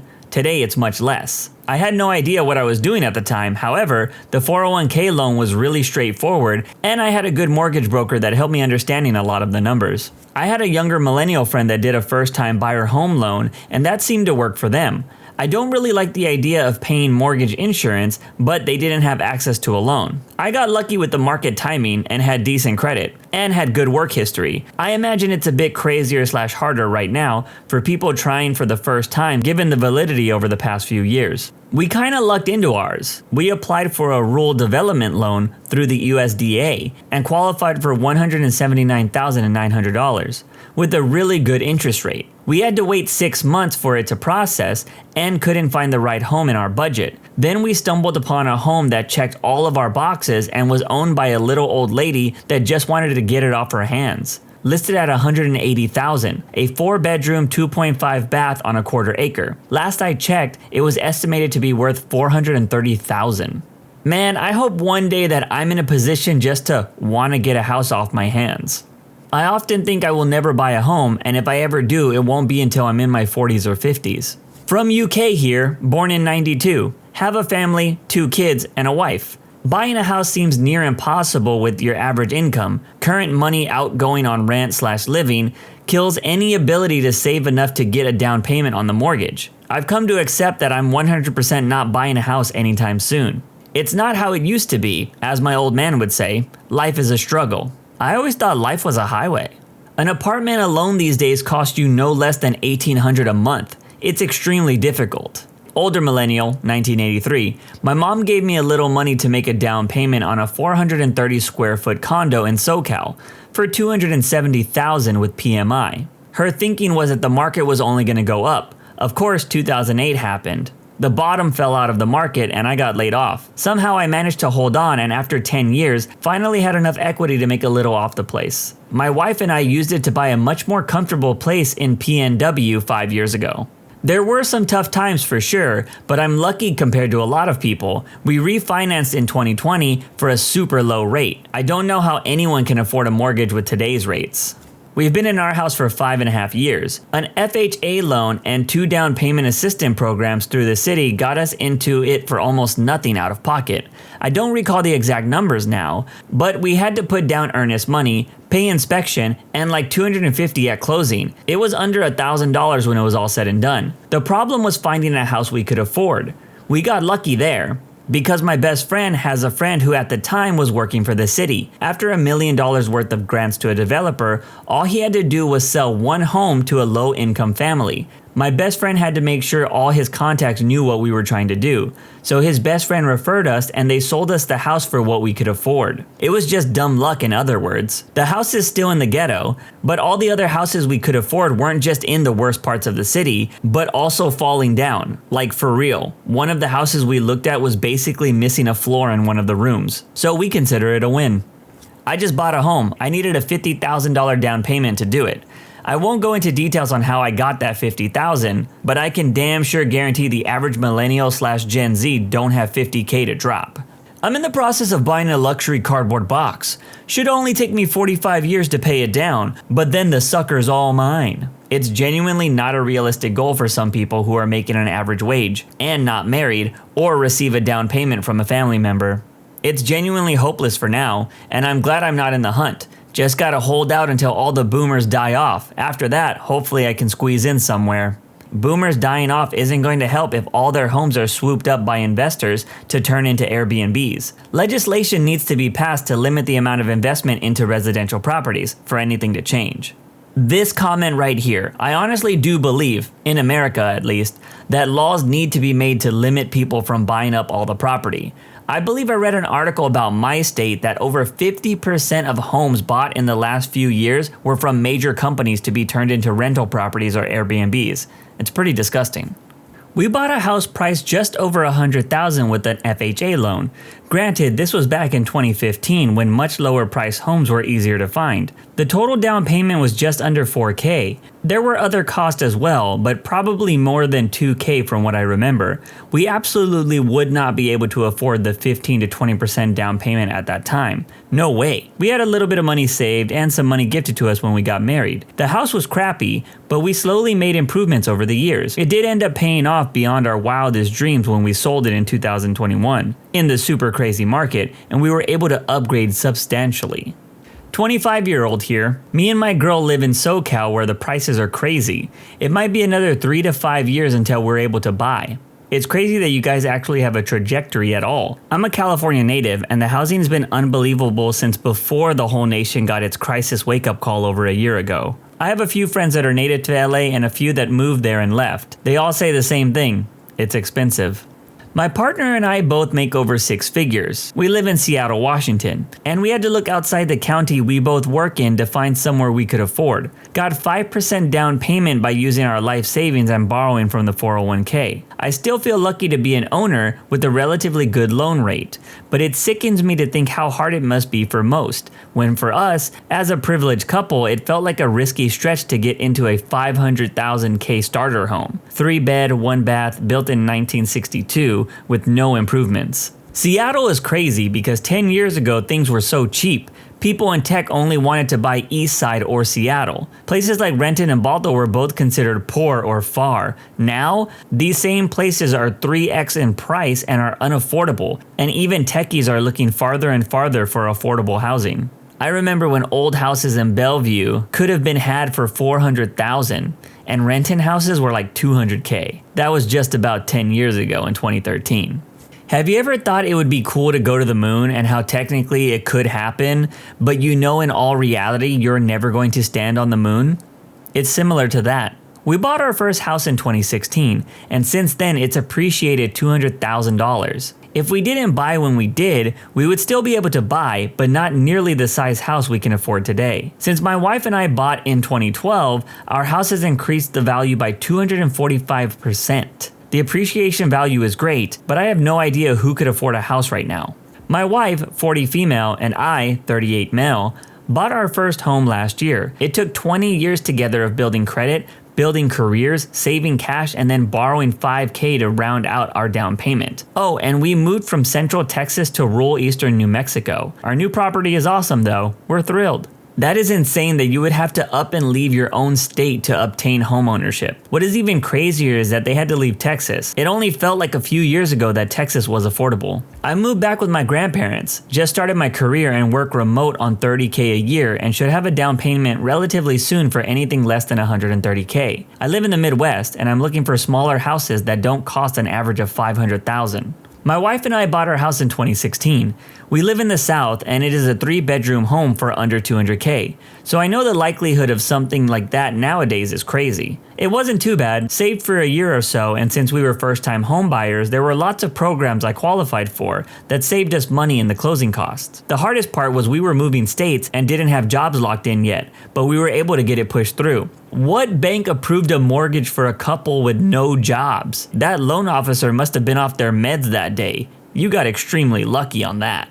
Very young millennial / early Gen Zer here. I got a condo for $150K in a decent location. Average per capita income is $51,000, 3% poverty rate. For some general metrics, built in 2021, it was a lot of hunting, and the house is a 2-bedroom, but everything is spacious. It's by no means a beautiful house, but it's not run down either. Down payment wasn't too bad for me. There was ways to incorporate it into the loan. I forgot what that phrase was though. I would need a bank clerk to mistakenly add at least 2, ideally 3, zeros to the end of my account total and never notice. Like ever. I tried the loan route and it wasn't impossible with what little I had. That's what the bank told me anyways. I had planned on buying a shell of a home from the Amish and building the rest myself on my parents' land, but an opportunity plopped into my lap a year ago. My house was built in the mid-late 1800s and has been abandoned for 8 to 10 years before I got there. The previous tenant was nearly 100 and couldn't make it upstairs anymore and went into assisted living. Her children are in their 70s and didn't feel like doing anything with it, so the town obtained ownership of it. It ended up selling for $20,000, and the taxes last year was like $280 for the house and an acre or so of land. I'm slowly repairing / rebuilding things every couple of months with whatever money I have saved up. I've fixed the plumbing, electrical, roof, and several other issues that have been taken care of since I started. The spring project is the root cellar and rebuilding the cellar door along with some gardening prep. I like my process, but it certainly wouldn't be for everyone. It was full of rodents, ticks, used substances, and looting debris before I got there. Luckily, the bones were in good shape besides a few things I had to replace. 3 or 4 full roll-off dumpster containers later, and it's starting to make the situation not as worse every single day. In popular areas, impossible. In the Midwest, it's not that bad. I can get a decent starter home in a decent city pretty cheap here. The only problem is, it's the Midwest. My wife and I may be able to afford a mortgage on the cheapest home we could find, but we have about $400 to $500 between the both of us right now and definitely don't have enough to make a down payment. We live paycheck to paycheck. Average houses where I live go for around $200K, so it's not completely unobtainable. I gave up on the idea of home ownership like 10 years ago. I bought a house a little over a year ago. I'm a 38-year-old millennial. My credit score was on the high side of average or the low side of good, 700-ish, which is a whole thing to get on its own, but I was lucky in a lot of ways. I was shopping for homes in the 100K range because I'm a cheapskate, but there wasn't any good ones anywhere I wanted to live, which included a lot of places, some of which were quite far apart. So I gave up and started looking for places to rent. Turns out places to rent are awfully expensive too, so I went back to the housing market with a higher budget. Found a nice 1920s craftsman style home that was on the market for about $165,000. Real estate agent told me to offer $10K above because the market is crazy, but I offered $5K over instead. Offer accepted, had them do the inspections, and the owners were super helpful in fixing the things the inspector cited. Went to the bank and they were real helpful until they weren't. They wouldn't accept my pay card from my work for down payment money because they just didn't vibe with that company. They wouldn't accept Credit Karma cards that I had my tax returns on. They wouldn't accept cash because maybe I was a bad evil drug dealer. My father is a family practice physician and he was able to front the money and I just ended up paying him, which I recognize to be a privilege hardly anyone has. Huge obstacle. Be forewarned, you might want to put your money in a nice boring bank well before you start buying, or the banks will invent some obstacles for you. Psychologists, therapists, counselors, etc. What are some things people tend to think are normal but should really be checked out? Disclaimer: this video is for educational and entertainment purposes only. Please see a licensed professional for health advice and counseling. Hi, I'm a kid who fell through the cracks. Got diagnosed with dyscalculia when I was a sophomore in high school. Throughout the years, my parents would tell counselors, psychologists, etc. that something wasn't right and it was more than me being bad at math. It took a really cool teacher I had pushing and advocating for me to get an official diagnosis before anyone did anything. I understand fully that sometimes parents can be a pain, but please, please, please, if a kid is 15 or 16 years old and is stuck at a 5th grade math level, look into it. People normalize abusive behaviors by loved ones all the time. Being able to identify your own personal boundaries and then enforce them with others for your own well-being is, unfortunately, not innate. Therapist here. If you grew up with or currently are part of a family where the whole family has to work to keep one or more members of the family in a good mood or appeased, that's not healthy. People are in charge of their own feelings. It is not your job to appease others so that they can emotionally regulate themselves. Disassociating with friends. Current friend of mine is having real struggles emotionally and mentally. We're still talking, but he's been distancing himself from other people. We reach breakthroughs every now and again, but it's been difficult. Psychotherapist here. Some things I see regularly that could have been caught earlier before they became a problem: unhealthy coping mechanisms. For example, drinking to, quote, relax frequently or smoking a lot. Even something like promiscuity can be a red flag that a person is trying to avoid dealing with something stressful by distracting themselves. Self-harm. Hitting yourself, banging your head on things, burning yourself on purpose, cutting yourself, etc. All of those things indicate that it's time to talk with a professional. Quote-unquote normal child-teen behaviors that are not actually normal, like running away or getting into fights. Not communicating. When this happens, something is usually wrong. Not always, as some folks are quieter than others. But if a child, teen, or adult rarely speaks, or if they're silent in the presence of their parent or significant other, it's time to get them to see a professional alone to have their safety assessed. I've seen individuals who are literally shut down due to having been profoundly abused by the people they live with, and one of the main signs of that is silence. I've also seen people in perfectly good homes who cannot communicate due to extreme anxiety, and without professional help, it's hard for them to overcome this. Mood swings. When a person's moods change from one extreme to another fairly often or regularly, that is another concerning symptom. Sometimes they are considered eccentric or hormonal, but that sort of thing can be a sign of many problems from bipolar disorder to post-traumatic stress disorder. Self-sabotaging behavior can ruin your life quickly.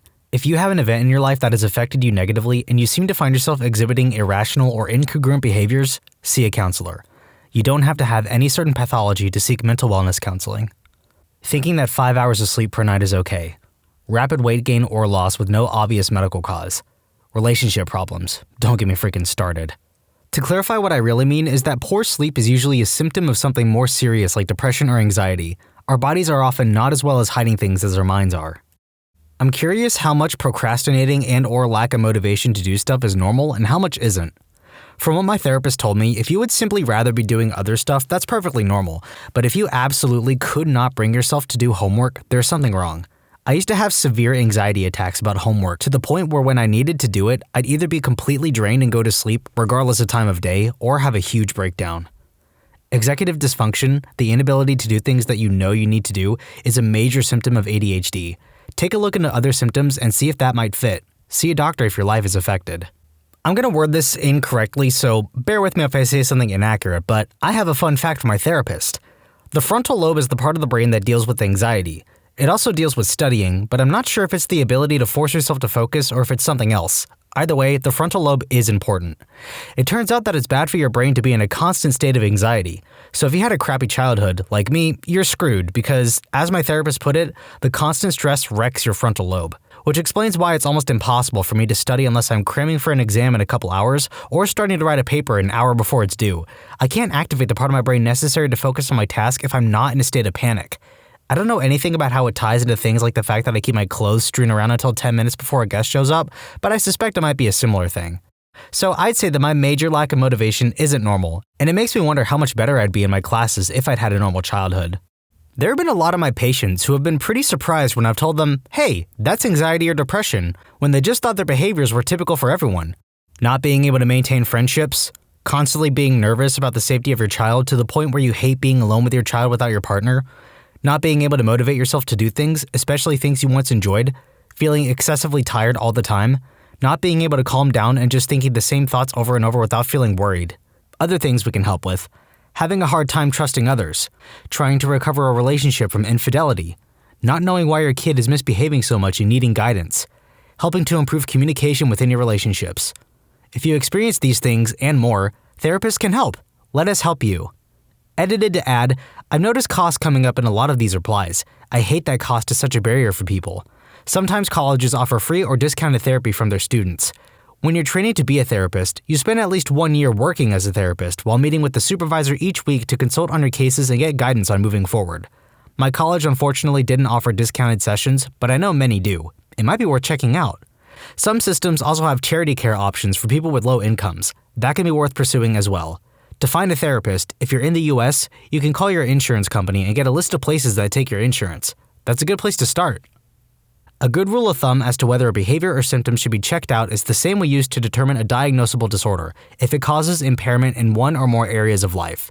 The range of what's normal is huge, but if something keeps you from going to school or work, keeps you from maintaining basic hygiene, from maintaining your friendships, familiar relationships, or romantic relationships, it's causing impairment and you should seek help. Number 1. This is not an exhaustive criteria for diagnosable mental illness. There are many criteria that we consider in diagnosing, but the one criterion that is present for all is that it must cause impairment. Number 2, enjoyment is also an important aspect of functioning. If you are getting by in your life but are miserable, get help. You don't have to live like that. Number 3, serial killers and sociopaths represent a very small percentage of the population and rarely seek help willingly. This was not directed at them. Number 4, the areas of functioning I listed are general examples pulled from the Western culture where I live and was trained. Different cultures have different values, and the norms of your culture should be taken into account. Number 5, if you are unbothered by your level of functioning in these areas relative to cultural expectations, good for you. Most people considering this advice likely have a sense that something is not where they want it to be in their life and are looking for confirmation that it's bad enough to seek help. If you're not concerned, my advice is not directed at you. Number 6, no one is saying that being content with having no interpersonal connections is inherently pathological. What if I'm very high functioning?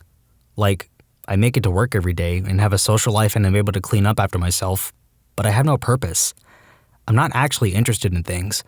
I just exist to pay my bills and smile for the audience. It's like I'm just staring at life's clock waiting for my time to be up. I feel like the world is ending, but it's not scary. I'm frustrated it's taking so long. I'm just tired of existing. Is this fine as long as I show up to work and do my laundry? Okay, wow. Y'all have told me to have kids, do drugs, see a therapist, go for a walk, make a friend, to stop being an attention grabber. This is great. Everybody has a freaking solution as usual. But so many of you feel this way, so I'm glad to know it's not just me. I attempted to end my life about 6 years ago. Back then, I could barely get out of bed or feed myself. I don't feel that way anymore, so I guess I thought maybe I still wasn't depressed, that I was finally over it. I took a big step a few days ago and saw a therapist, and I have another appointment scheduled. I didn't think this post would turn into what it is. It was a late night post where my thoughts burrowed out of my skull in a fit of abject despondency. Thanks for the kind words and the unkind words. I just hope you all have gotten something out of this. The attitudes of their parents. No, really. There are a lot of bad things that current parents do that are just seen as normal when they're not, and they have long-lasting psychological effects from emotional damage. Inability to regulate your emotions. Also, negative self-talk. We talk to ourselves way worse than any person could. Let me expand on this if you don't mind. Generally, your emotions should be like a calm river. No needless waves, no great sadness, anxiety, angry outbursts, misplaced fear, but also no great ecstasy. All these feelings have their place and will be experienced at one point or another, but your default state should be calm, like an EKG with an occasional spike. Similarly, when a negative spike happens, one should be able to manage it internally, ideally without the use of external substances, and in adequate time, move past it. I think that's what we should all aim for, myself definitely included. Shadow people. One question we asked was if they ever saw, heard, or smelled anything others didn't. This came up more often than you might think. I drive trains, which is a career fraught with extensive sleep deprivation and random sleeping times. The company I work for now is really good about rest days each week, but I used to work for another company where I averaged 5 sleep cycles for every 7 days. Also, very stressful work environment between constantly having the company try to trick you into getting fired, or even just how easy it is to screw up and kill a whole town of people. So, shadow people is a common occurrence that we just get used to. They usually appear on the edge of your vision, right in front of you. Some guys will call them track people. They're standing or walking down the track just past your headlights. Just knowing about it makes it easier to just ignore your mind and trust your instincts. But being off duty and awake for 36 to 72 hours at a time gets weird. I start to hear a low murmur, like static or something mechanical, or maybe a radio that is just barely out of tune in the next room, just loud enough to know you're hearing something, and things moving around in your periphery, like things that are really there, disappear and come back randomly. The need for some parents to speak with their children about adult problems. No, your young child does not need to be aware that you are struggling financially or that daddy slept with the lady next door. The parents that tell their children that they are going to go and speed my car into a tree purposely, off myself while you were at school, or slit my wrist when I shower tonight. And parents that they feel they need their children fixed as it's the child and not the family unit as a whole that needs support and or assistance. Just a few recent ones I've heard. In regards to financial comments taken from a previous comment of mine, as I've been getting asked to answer this, I'm talking more on the extreme side and towards children that have been extremely hurt and money talk was used as a tool to make the child feel at fault and guilt to some degree.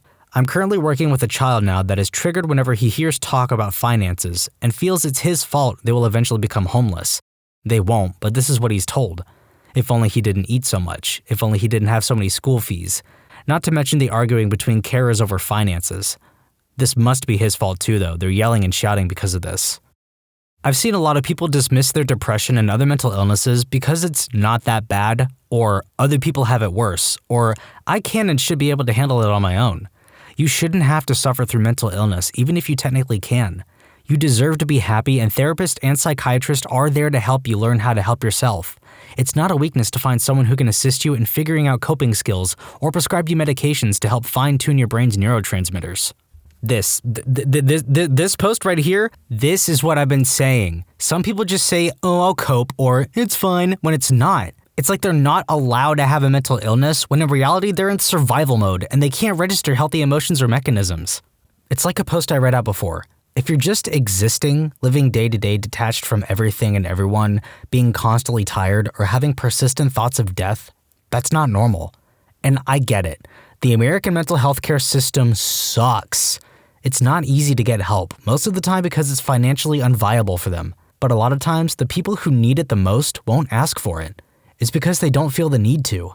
They don't want to bother anyone, or they think it's too difficult, or they have anxiety about making appointments. I don't mean to be pushy or ranty, but I sincerely hope anyone who needs a therapist watching this video gets the help they deserve, because people aren't all awful, especially not you.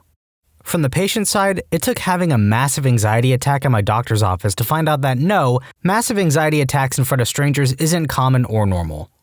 Research psychologist checking in, if your toddler is doing socially unusual behaviors such as not responding to name, not responding to a social smile, not pointing using gestures, using your hands and arms as if they were a tool or extension of the body, engaging in repetitive behaviors, not responding to your use of gaze to direct their attention to distal objects, check with a pediatrician about getting assessed for autism spectrum disorder. Perfectionism. While a spectrum and everyone wants to do good work, an obsession with perfection is not something to be proud of and definitely not healthy. Healthy work ethic is doing your best and then letting go, as in recognizing no matter how much effort you put in, the result is, to some extent, out of your control. And that's okay. The intent and effort counts more than the end result. If you get obsessed with the end result only, you will hurt yourself because you never have full control over your end result, but you do have full control over the intensity and dedication you will put in, even if that doesn't translate well. It is a fact of life sometimes things don't work out. So people who never, and I mean never, have anything less than flawless work all the time are paying for it somehow. Burnout or mental stress or overtime or medications or drugs to keep going or etc. It is pathological to want or to think you can realistically have such control that your work is flawless all the time. I'd like to point out that there are tons of things that are normal but are not healthy or ideal. Normal is just what the statistical majority are doing, not what would be best for them. I think the main question should be, what impact is blank having on my life and relationships, rather than wondering how it compares to the average person's experience or behaviors. Excellent point. One of the fundamental points of any successful therapy is aiding the patient in distinguishing whether a behavior is self-helping and or other society helping, or it is self-harming and or other society harming. Many harmful and even malicious thinking and behavior patterns are common, but are definitely unhealthy. Conversely, many greatly healthy and self-helping ways of thinking and behavior may be even actively discouraged by some people in society. See part about unhealthy things being common. So ultimately, anyone seeking a happy and successful life must learn to judge things from a functional perspective, and ultimately throw the loads of negativity and bullcrap that a good chunk of society will often try too hard to instill into your thinking out of the window. If you can learn how to do that on your own, great, good for you. But if you have trouble, by all means reach out. Never let yourself remain stuck. New nurse here. Did my rotation for mental health, and one patient in particular took quite an interest in me. He was very polite and very kind. He was chatting up a storm, answered everyone's questions, and repeatedly asked my name. Later, we got to look at patients' files, and I got his. He had a psychotic break and started hearing God. She told him her name was Courtney and that she had chosen him and he was to find her and marry her. Guess what my first name is? Courtney. They ended up moving me to another part of the hospital after that because he was quite interested.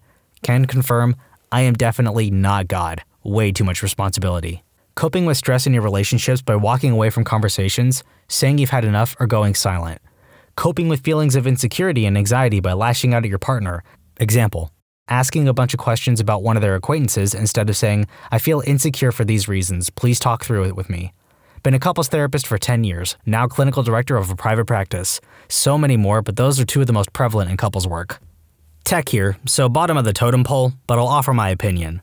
Normal is not the right qualifier in my opinion. Psychology isn't like physiology, where you can go in and they can run exploratory tests on you to find out you're sick in a way that hasn't manifested symptoms yet. That's why your doctor will screen you for certain common or devastating disorders. The way I learned about mental illness was the 4 Ds: dysfunction, deviation, distress, and danger. Dysfunction means it gets in the way of you doing your job, school, or whatever. Deviation means it's not something everyone is going through. Distress means you're not okay with it. Danger is self-explanatory. You come in with some or all of the 4 Ds, and we form a treatment based on a set of symptoms that you most closely match. Then we treat the symptoms. The point of all this is to say, mental illness exists on a spectrum where one end may be so subtle that it only informs a person's personality, whereas the other end is completely debilitating and can get a person killed. You may know someone with features of an illness. In fact, I'd be surprised if you didn't. But if they don't want or need treatment, then they shouldn't be diagnosed. The best example is autism. Someone high on the functionality side of autism will do quite well in life. In fact, it is actually quite fair to discuss if autistic people live better lives than their counterparts. The answer would be entirely based on what you value in a quote-unquote good life. The next group of people are objectively suffering from their condition. They may have a chemical imbalance in their brain that causes them to be more anxious or sad than their counterparts. However, if it doesn't have enough impact on that individual, then they may go their entire lives without really needing to be checked out. To answer your question, if someone feels like their life would benefit from the field of psychology, then they need to get checked out. The hurdle that professionals face is educating people on what kinds of things psychology can help with. That is just to say that many different extremes of certain traits can be a symptom. However, you do have to make sure it is abnormal for that person. Not everyone who doesn't like people is clinically isolative. Not everyone who has lots of intimacy with multiple partners is hypersexual, and not everyone who doesn't brush their teeth is depressed. It takes no time at all to learn the different symptoms of different disorders. The rest of the time at school will be spent finding how to tell if those traits are a symptom or just who that person is, and of course what to do about it. Often the question of why is important in mental illness. Not participating in something you used to love may be anhedonia, or you may have just lost interest. Your medical doctor should never have to ask you why you have swollen lymph nodes. Your therapist should absolutely ask why you want to get a divorce. He cheated on me is not a symptom, but he's not my husband anymore, he is an imposter that looks like my husband, but he is an Al-Qaeda spy sent to kill me is, most likely. Emotional regulation. I see typical kids that just can't handle anything. It's terrifying. They are going to have a very difficult journey ahead unless they seek help. Dismissing your own feelings, your own thoughts, and your own internal voice saying something isn't right because others around the world have it worse. Devaluing your thoughts and emotions is a quick path down to making them louder and more painful. Rage and anger outbursts. I'm shocked by how much bad behavior during an adult tantrum is written off with little or no concern. Oh, that's just how he gets when he gets mad. He'll calm down. No, adults should be able to regulate their anger and handle it appropriately. Everyone gets angry. That is totally normal. But we shouldn't find ourselves escalating so easily and responding in ways we later regret. Trauma reactions. They are very normal for the situation but are not healthy or easy to deal with without help. Our bodies and brains hoard survival responses, so I see a lot of people struggling with unhealthy coping skills or habits that at one point kept them safe and helped them survive. This can range from large mood swings, emotional or physical disassociation, difficulty connecting with one's physical or emotional being, and difficulty identifying triggers. I get a lot of childhood abuse survivors who have had issues in therapy before due to this. If your therapist goes in assuming you are able to connect with and name feelings, identify what is weighing on you, etc., they won't be very helpful. Also, my normal therapy PSA is, whenever possible, please don't wait. There is no such thing as an issue too small for therapy, but waiting can cause something to morph into a way bigger issue. I know for a variety of reasons that isn't always feasible, but if you can, please do. Medical professionals of Reddit, what is the worst hookup-related injury you've seen at your workplace? Exotic special ordered venomous spider placed where the sun don't shine. Guy called an ambulance because he wasn't sure if he could put bug bite cream up there. As the packaging said, for external use only. Lost entire traverse section of necrotic bowel. They lived, but they poop in a bag now. At first I thought, how crazy do you have to be to do that? But then I instantly thought, I'm gonna be sus of people that like spiders from now on. Mini lava lamp stuck in the rectum. Power cord was sticking out like a tail. Mini lava lamp stuck in a rectum? Sounds like a Card Against Humanity's card. Did you try unplugging it and then plugging it back in? Broken pee-pee. Dude's testes were the size of grapefruits. I assumed the internal artery was pumping blood into them from somewhere. Wasn't MA then, now in med school. It was a neat injury, but nothing we could do for him at the urgent care. He needed surgery for sure. Did see a bottle stuck up in a bum x-ray as well. I'm not one to judge. Keep on freaking on. But don't put glass up your bum, please. Anyone who's had the misfortune of watching One Man, One Jar in the mid-2000s knows better. Childhood memory unlocked. Countless cases of stuff stuck you know where. Pee-pee sticks, lady toys, cucumbers, toilet bowl brushes. If it's possible to get it in there, then someone's needed it surgically removed. Toilet bowl brush was the most shocking. However, the funniest was reconstructing a giant white, oddly realistic, veiny looking pee-pee on the back table to make sure they had pulled it all out. Pro tip, if you get something stuck up there, don't make up some fantastical story about unclothed light bulb changing. We know how it got there. You know how it got there. There's no shame in liking that stuff. Just tell us your personal time went awry. It would be kind of funny if a doctor did believe those wild stories and then was like, man, I never thought that could happen.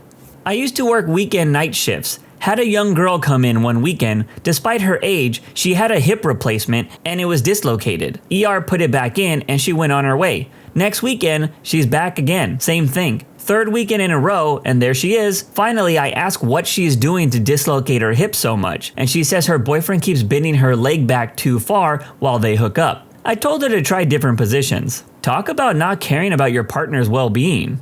Dude stuck a pencil up his urethra. What is porous? It got stuck. For a day. He couldn't pee around it, and initially, that's what his complaint was, urinary retention. Finally, in the exam room, when the doc asked him what the freak, with the eraser sticking out of his pee-pee, the guy finally fessed up. He ended up needing surgery. He was also like 70 years old enough to know better. Damn, in his 70s and still being a freak? You go, Grandpa. Uncle-in-law, who's an anesthesiologist, had a patient come in that had poured concrete in his bum while trying to make a custom pee-pee stick. They had to chisel the concrete out of his bum.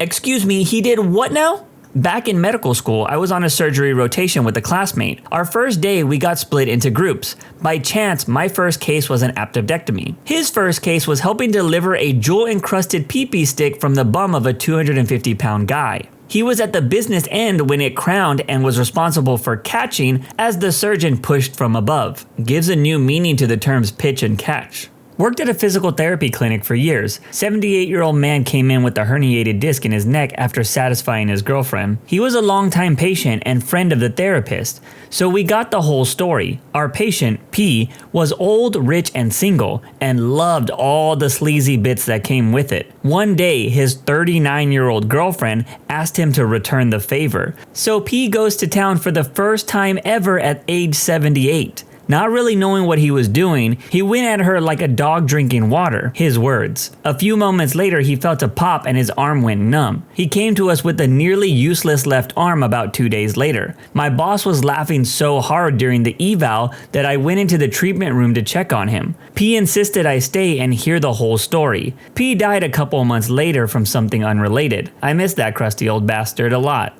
Wait a minute, for the first time at 78, Mr. P? Come on now, don't be selfish like Mr. P, everyone. Also, he died a few months later. Anybody else kind of thinking it's a little suspicious?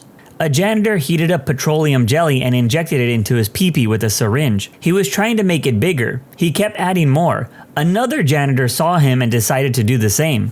So it turns out, with nowhere to go, petroleum jelly forms granulomas under the skin, which gets infected. Word was the tip of his thing and the base wouldn't work anymore, only the middle, and abscesses formed, resulting in what was described as the pee-pee looking like, and you might want to brace yourself for this, maggots had burrowed tunnels through it. Janitor 1 was hospitalized for several weeks. As for Janitor 2, he ended up with several ulcerating wounds in his pelvic region. You could stick a finger in them. They were that big. Apparently injecting your thing with petroleum jelly is fairly common. Some girls have also attempted to inject this in their chesticles to give themselves implants. It has led to deaths because bits and pieces of it can dislodge and travel to your lungs. First off, ew. Secondly, I think it's important to say that many people in the world are not happy with their bodies, so I would suggest therapy to get help with that issue. And after that, if you still want to improve your body, at least seek out a medical professional. Typically not a medical professional, but I have a friend who was a hospital pharmacist. He said a patient came in with a coffee thermos in his bum. Cap first. He got the rest of the thermos out, but the cap stayed. After a couple of days, he finally decided to go to the hospital because he couldn't get it out. The cap ended up festering bacteria, and he had to have part of his colon removed. Now the guy is in his 30s with a colostomy bag. I've seen a crystal clear imprint of a clothing iron to the bum. The thought process was something like, if candle wax equals kinky, iron equals mega kinky? I don't know. Also, a pair of junkies got wasted and shot a substance in one of the guy's members, and we had to fillet the whole thing. He was distraught about the size difference after. This is why you shouldn't do substances, kids. Makes your member smaller. I had a patient come into the ER with runs of VTAC, dangerous arrhythmia, because his boyfriend sprinkled substance powder on a pee-pee stick and used it on him. It's very absorbent up there, and suddenly your heart is crapping out at the rate of 220 beats per second. Kinda hookup related? On Andrews Air Force Base in the 1980s, a guy was caught doing bad things to a family member. As the cops arrived, he sat on the front concrete steps and hammered his junk off. My mom worked on him in the emergency room. He still ended up in jail. Well, at least he gave himself more justice than the court system would. 18-year-old kid had a cheap pee-pee stick break way up in his bum, was bleeding and needed surgery. In my state, you're not legally an adult until 19, so he had to call his mom for consent, and she demanded staying with him through his entire ER visit. If you want the details, it was probably 7 to 9 inches of plastic. Top 2 inches are what broke off. Also, yes, the medical consent rules are screwy. Applies to SA as well, unless the parent was the suspected assailant.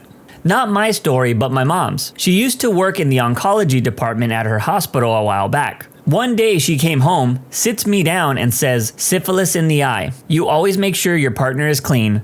Don't take their word for it. I don't care what you do, just syphilis in the eye. That's all I needed to hear. Labia hematoma. Couple had hookup time, then got into a fight. He kicked her in the crotch. This bursted a blood vessel in the labia, which made it swell to the size of a large pear. That crap hurts. She used many colorful words to describe what she thought of him. My friend works at an ER in a small rural area in Canada. Apparently, this young guy comes in and has a can of Axe body spray stuck up his rectum. He was extremely embarrassed, and his excuse was that he accidentally sat on it. The crazy thing about this story is that I bet if the dude farted, you probably wouldn't be able to tell if it was him or the Axe body spray. A guy came into the emergency department because his bum hurt after his boyfriend, put his whole hand up there? He had torn his bowel and had to get a colostomy. It wasn't life-ending or anything, but imagine going to the ED after hooking up and getting told that you're getting a freaking colostomy. I had a woman in her 50s that had her boyfriend do the same thing, while they had recreationally taken muscle relaxers. She apparently was really into it and wanted him to be rougher with her. Then he pulled his arm out and noticed that there was blood everywhere. He called for an ambulance and she had a significant bowel tear. She had surgery and also got a colostomy, and several complications post-op and ended up on a ventilator long-term, unable to wean. Her grown children didn't know what caused it. The boyfriend was very attentive and stayed by her side. He was very nice, and I know he had to be dealing with some guilt. Eventually, her prognosis was so poor that they withdrew life support and she died. Every time I had conversations with her boyfriend, I noticed how huge his fists and forearms were. My dark sense of humor is telling me to make a joke, but in all seriousness, people do need to be more careful with what they take/use during hookup time. Nothing worse than pee-pee sticks, lady toys, and other objects stuck where the sun don't shine. One chap did say that he likes sticking things up there, and that's fair enough, but the strange excuses are usually the most entertaining part of it. Worst genital injury was some guy who drilled his junk with the cordless drill doing DIY. Don't secure your workpiece between your knees if you want to be sure to keep both testicles, gentlemen. I was actually reading an article about kink-friendly medicine today, and how much of a shame it is that there's so much stigma. All the kinksters agree that they should be open with their doctors, but most are not, and many will use urgent cares instead of their primary care due to reporting issues of judging by their practitioners. It causes real health issues. I'm still embarrassed about having to explain to my insurance that I both ran my car off an icy road and also got flogged so hard I had to stop because my spine hurt in the same week. So I couldn't really tell which one caused my back injury. They wanted to send it to my car insurance company. Oh, and they called during work hours, of course. I would have busted out laughing if I heard my coworker telling their insurance that they got their back blown out and needed to file a claim. Infected penile implant. His member looked like a purple tall boy beer can. They had to take him to the OR, literally filleted his man parts, take out the implant, and wash it all out. Worst part is they left him open for several days. Ick. I've actually read that men that get penile implants, it's not guaranteed that your junk works after. I think I'd rather have my stuff work than it looking better. But hey, to each their own. My mother worked in the ER and told me a story about a guy who was wasted on fairy dust and couldn't get it up. His friend told him to stick a chicken bone in his pee-pee and he would be able to hook up. He shoved the chicken bone in knuckle first and it shredded the tip of his pee-pee. A coworker was getting divorced. One night, his soon-to-be ex called about something and she could tell he was having a bad day. So to cheer him up, she had told him about how while she and her new boyfriend were hooking up, he shoved a pee-pee stick up her bum and it got stuck. After failed attempts to remove it, they went to the ER and she had to get surgery. After surgery, doctor sanitized it and gave it back to her. And in case you want to know, the story didn't make him feel better. How can any sane person think telling your ex about your new partner and you hooking up would ever be a good story to tell them? Does it count if I saw it prior to the doctor? Did some AV work for a friend of mine that managed a swing club. He was hooking up with some girl on this sort of rolling gurney / bed out in the middle of the lounge area, with like 50 plus people enjoying the show. They accidentally slid off the bed and in the jumble and ensuing thump to the ground, an audible pop was heard. He fractured his member. That pop that was heard was the poor guy's junk. Almost immediately it looked like a deflated purple balloon. This was many years ago now, and you can rest assured that I never let old broken pee-pee forget. Hey, what are best friends for, right? My family is constantly in and out of the local ER. Last time I went there for a concussion, there was a man in there with his wife for heart palpitations during hookup time. He started having a slow heart attack while they were doing the deed, and they ended up admitting him. There was also a girl in there, wasted out of her mind, claiming she hooked up with multiple different guys, like 3 or 6, and had gotten pregnant from all of them. But then her friends had kidnapped her and had given her a particular brownie with stuff in it, but she didn't know what kind of stuff. And the brownie made her lose her baby, and now she was dying. According to the conversation the doctor kept having with her, she had come in 3 times in that month claiming she was pregnant and worried about her baby. Each time they tested and all the tests came back negative. She started her period and it caused her to insist that she had lost the multiple men's baby. And it was the fault of the brownie she had in San Diego 3 days ago. She started wailing when they gave her some meds to calm her down, claiming that they were killing her baby with injections, and that she would call up her friends who kidnapped her and force her to eat the deadly brownie as proof. I'm not sure what ended up happening to her and her apparent psychotic break, but I'm hoping that they got her some help because she was clearly out of it. Dentist here. In dental school, definitely saw a girl with an inflamed palate that was worried about an infection. Did some tests, nothing looked infectious. Faculty member pulls me aside and was like, yeah, that's a bruise from a certain type of action if you catch my drift. Might not be a major injury, but definitely memorable. We actually learned / saw this in oral pathology class. It can happen because of continuous trauma to the palate. Just like you get a bruise on your arm with continuous hits, even if they aren't too hard. I'd recommend swishing with a saltwater rinse a couple times a day for a few days to help with the swelling, and maybe take a break until it heals. I'm sure AV stars know all the best health tips for these types of injuries. Dissected vertebral artery from a mouth hookup, essentially a big brain hemorrhage. Did not end well either. My mom is a secretary at a hospital, so she had heard a few stories. Apparently a person had come in with a carrot stuck up their bum. Says it got stuck up there because he fell on it while they were cooking without clothes. I'd like to take this moment to thank everyone in this thread for making sure my genitalia never works again. Was working an ER rotation at a major DC hospital while getting my EMT. I wasn't around at the onset, but a gentleman came in complaining of swelling down there, and a nurse gave him a cursory look. She immediately took him into a private room, closed the door, and came over to tell us what was going on. The guy apparently liked to feel weight on his junk when he had personal time. He had put his junk through the center of a 5-pound weight plate, like you would when you do free weights. He did his business and then fell asleep. 5 hours later, he woke up swollen and unable to pull himself out of the weight. So he had somehow taken public transportation, or walked, with the 5-pound weight plate in his pants all the way to the hospital. We spent the next 30 minutes trying to reduce the swelling by putting crushed ice up against him without success. Finally, the charge nurse just called the DC Fire and EMS to get assistance with the heavy rescue squad to cut through the plate. We took the guy into the psych room, closed the door, and proceeded to cut it off. It being the weight, not his manhood. The entire time having to keep applying more ice to the plate so that it wouldn't become hot enough to cauterize his groin. The other patients really didn't appreciate hearing a buzzsaw, screaming, and seeing all of the ER staff giggling. Of course, the poor guy also had to deal with the constant stream of doctors, nurses, and techs having to go in there to check on something and see what was going on. I think this guy misunderstood how to get swole. My stepdad is an ER doctor in the only hospital in the city I was raised in. There was no place else to go when the hookup swing my idiot boyfriend hung on the drywall ceiling came crashing down and broke my tailbone. He was also there 6 months later when the same idiot boyfriend let go of my hips as I was visiting this town called Pound and was sent over the edge of a bed and headfirst into a desk. Sorry, Dad. Either this couple is really clumsy or they have an injury kink. We get inmates at my hospital because they're right down the road. They like to inflict injuries upon themselves to get out and spend a day here. The best from the inmates was a guy stuck a razor blade up his urethra, then proceeded to shove it up further with the pen. The pen put a hole in his urethra, and of course the razor shredded it. I think I'm gonna throw up after hearing that story. So I have a patient who came in due to a rash on his pee-pee. When asking about what caused the rash, he states, "I had a really rough hookup. Like really rough." I just nod my head and inform the doctor. We both give each other a what the freak look, and she proceeds to speak with the patient. The patient told her the true reason why he has the rash, and it was because he dry humped his girlfriend so roughly that he basically gave himself carpet burn on his pee-pee from his pants. No one ever talks about the dangers of the dry hump. Had this poor girl come into the ER a few weeks ago. Simple hookup went wrong case. And she was basically bleeding from her hoo-ha. They think she had some weak arteries down there and one must have just ruptured. Full disclosure, this happened to me.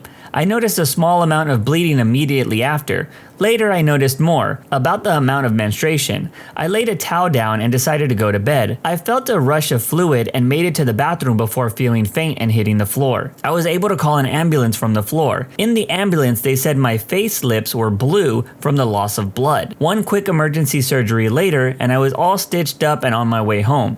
Apparently I have weak arteries, which started as a small tear, broke open. So way back in medical school, all of us had to do 2 months rotation in an OBGYN. This rotation was split up into a few weeks of labor ward, a couple weeks of gynecologic surgery, and a couple weeks of OBGYN ER. Our major county hospital had a small, separate ER just for pregnant women and those with purely gynecological complaints, to relieve some pressure off the medical and surgical ERs. So I'm sitting in the OBGYN ER with the residents one night, and about 2 a.m. we get an ambulance crew bringing in a youngish woman who is absolutely howling in pain and tell me to get a quick report from the EMTs, who had already talked to both the woman and her boyfriend, who they said would not be coming to the ER because he was busy talking to the police. Per the EMTs, the woman and her boyfriend had just been at her house hooking up. They had just finished their business and, as folks are meant to do, decided to light up a certain type of pipe and share it while they were unclothed on their couch. The boyfriend apparently went out to their car to grab something and inadvertently bumped the headlight switch. This caused the lights to flash, which the woman apparently interpreted as "the cops are coming" for some reason, and shoved the lit pipe into her hoo-ha. Obviously, this was excruciatingly painful,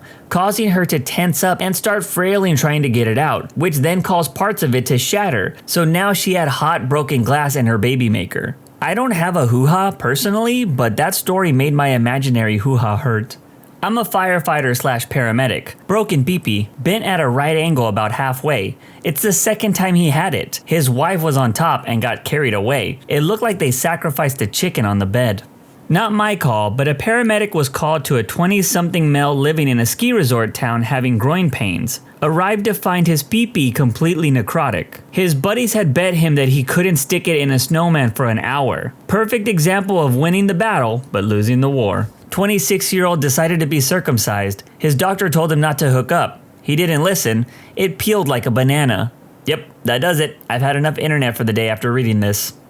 People who made an impulse decision when they found out Hawaii was going to be nuked. What did you do, and do you regret it? Apologies for the Hawaiian mispronunciation in advance. Currently in Kailua on the island of Oahu. When my wife and I got the message, we were in bed. She asked me to make scrambled eggs with sausage, toast, and avocado. So I went downstairs and made breakfast as fast and best I could. Gave my pup some too, because he's going to dine like a king if it's really his last meal. After the false alarm, we made an appointment at an ultrasound office to see our unborn daughter. Life is precious. I started off trying to wake up my roommates to no avail. Then, in extreme denial, I walked outside my home to see if everyone else was hysterically preparing for a disaster. There were crowds of people running to their cars from the beach, the freeway was completely blocked, and yet there were also elderly people who didn't get a notification just watering their lawn as if nothing was happening. After the 5 minutes outside, which felt like an hour, I walked back in to see my roommates awake, switching through channels and seeing a banner on every channel that warned us to seek shelter, stay to the floor, and stay away from windows. Then I received a frantic call from my mom, from California, in tears saying how much she loved me and then calling my dad and 2 sisters saying it could be the last time they might talk to me. My 12-year-old sister felt so rushed and said she loved me but didn't know what else to say. I could hear my other 6-year-old sister say, "How could Ryan be dying? There's no way." At this point, my biggest fear was no longer dying. It was the thought of my family I'm leaving behind. I told them how I live in an area with low population and away from military bases, and I should be fine with my water and food reserves. Mid-call, I receive an incoming call from my uncle who lives on the island. I figured he had important news that was relevant, so I told my family I had to hang up. He told me it was a false alarm, so I proceeded to tell everyone else. And that concluded my most stressful 30 minutes ever. My best friend is vacationing there. She crawled into bed with her 3- and 5-year-old daughters and held them while accepting that they were going to die. Her husband called from a fishing boat trip to say he loved them and wished he was with them. My grandma told us she bought MREs on Amazon when she got the alert. We had to actually explain to her how that wouldn't have helped. When I heard about it, my 12-year-old daughter called from a shelter at a basketball game she was cheering for. Neither my wife and I received any cell notification, so we looked at each other and decided that by this point, if something is coming, we don't have time to seek shelter, so just hope for the best and let the other kids sleep. I have a coworker that ran red lights taking his family to a hospital basement for shelter where a woman was forced to give birth. 100% don't regret my approach to this. Personally, I slept through it. I woke up to the second, "lol, never mind," alert. Though my dad was down at the beach taking pictures, and he told me later that he fully intended to just stay there and hang out. My mom had thought her phone had a virus, so she didn't do anything. 807, ballistic missile threat inbound to Hawaii. Seek immediate shelter. This is not a drill. 845, lol, never mind. Hawaii resident here. While I did make the impulse decision, the people around me did. I was sleeping when the announcement came out, and the others in my house didn't decide to wake me up. They said, if I was gonna die, might as well let me die in my sleep. We all became tired of the news after 2 hours. It just became annoying. Cleared out the fridge and hid in it for 6 hours. Got the alert with 2% battery, so had no idea it was fake. Went to Honokohau to dive. Figured 100 feet underwater was as good a place as any. No boom. My dad lives in Molokai, population of 8,000 or so. I called him when I heard about it, asked him about it. He said, 1, he didn't think it was real anyway. 2, a nuke from North Korea would be small and aimed at one of the population centers, Oahu, Maui, Big Island, and would not kill him. And 3, if 1 and 2 were wrong, he couldn't do much to stop it. He just had breakfast on the lanai like usual. Side note, for mainlanders, a lanai is a deck and lanai is another island. I ate all the leftover lasagna in my fridge. I figured that if crap's about to hit the fan, I better carb the heck up. I texted my mother, "I need to tell you I love you. In case everything goes wrong, please tell everyone I love them and I've had a wonderful life. I'm very happy." She called me in a panic and I told her I loved her. She asked me if I was going to leave and I told her I was going to stay with my husband no matter what. I ended the call because I didn't want her to hear me die if it did happen. Then I kissed my husband and we held each other on the couch. It was a good day. My wife and I had just sat down to eat at Cafe 100 in Hilo on the Big Island when we all got the alert. I don't know if it's because we were both first responders or what, but we just continued eating while trying to check the internet to see if it was real. I know it said not a drill, but it was just so, surreal? The owner sent his employees home and sat with us. I remember thinking that this is an island, there's no place to go, and already paid for this meal, dang it.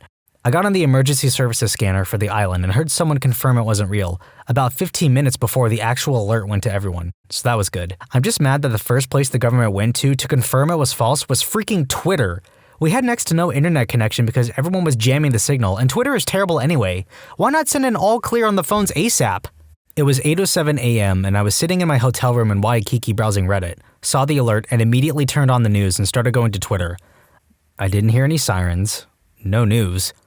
It was eerie enough to question, so I went outside my door and saw people yelling and people calling loved ones. I was glad I stayed calm, but hotel staff was running out of the building and the lobby was a crap show for about 20 minutes. From my point of view, the locals seemed scared it was their home and livelihood. I was on an island 2,395 miles away from home, so if I was gonna die, at least there was nice weather. My friend who goes to college on the island said campus was an absolute crap show. All I regret is filling my emergency water containers right behind the car. So now I'm blocked in the garage by 150 gallons of water. I felt like this alert showed me that I can keep calm and that I'm a bit apathetic towards death, and I'm pretty proud of myself. I got drunk for the first time in 4 years of sobriety. Oops. I made an impulse decision to stay in bed with my wife. Nowhere to go for safety, no time to get there anyway. Might as well be comfortable in my bed with someone I love. My 70-year-old dad ate 2 loaves of bread while hiding in his closet. He said he only regrets it because he has to buy more bread now. This man was gonna die crammed full of bread. I can't stop laughing. Well, I don't live in Hawaii, but as someone who's planned for some of this stuff, I'd caution against just resigning yourself to die. Depending on a lot of different factors, you could easily survive. A woman survived Hiroshima 300 meters from the hypocenter of the blast because she was in a sturdy building. The man sitting on the steps outside became a shadow on the pavement. The typical yield you could expect to hit a counter-value target like a city is below 1 megaton, probably closer to the range of 150 to 300 kilotons. If you don't live downtown, the likely center of the target, and are at least 2 miles from the hypocenter, then you stand at least a 50% chance of surviving, which goes up exponentially if you take even basic steps to survive, like hiding in a windowless room. There are so many different factors to consider. Is the weapon set for ground detonation or airburst? If airburst, what altitude? What direction is the wind blowing? Fission versus fusion ratio, local geography and proximity, and so many others. Point is, don't give up. You can make it. I never would have expected motivational advice from someone who's a doomsday prepper. I regret not calling my parents. I was in total denial mode and only called my fiancé to ask if he got the alert too.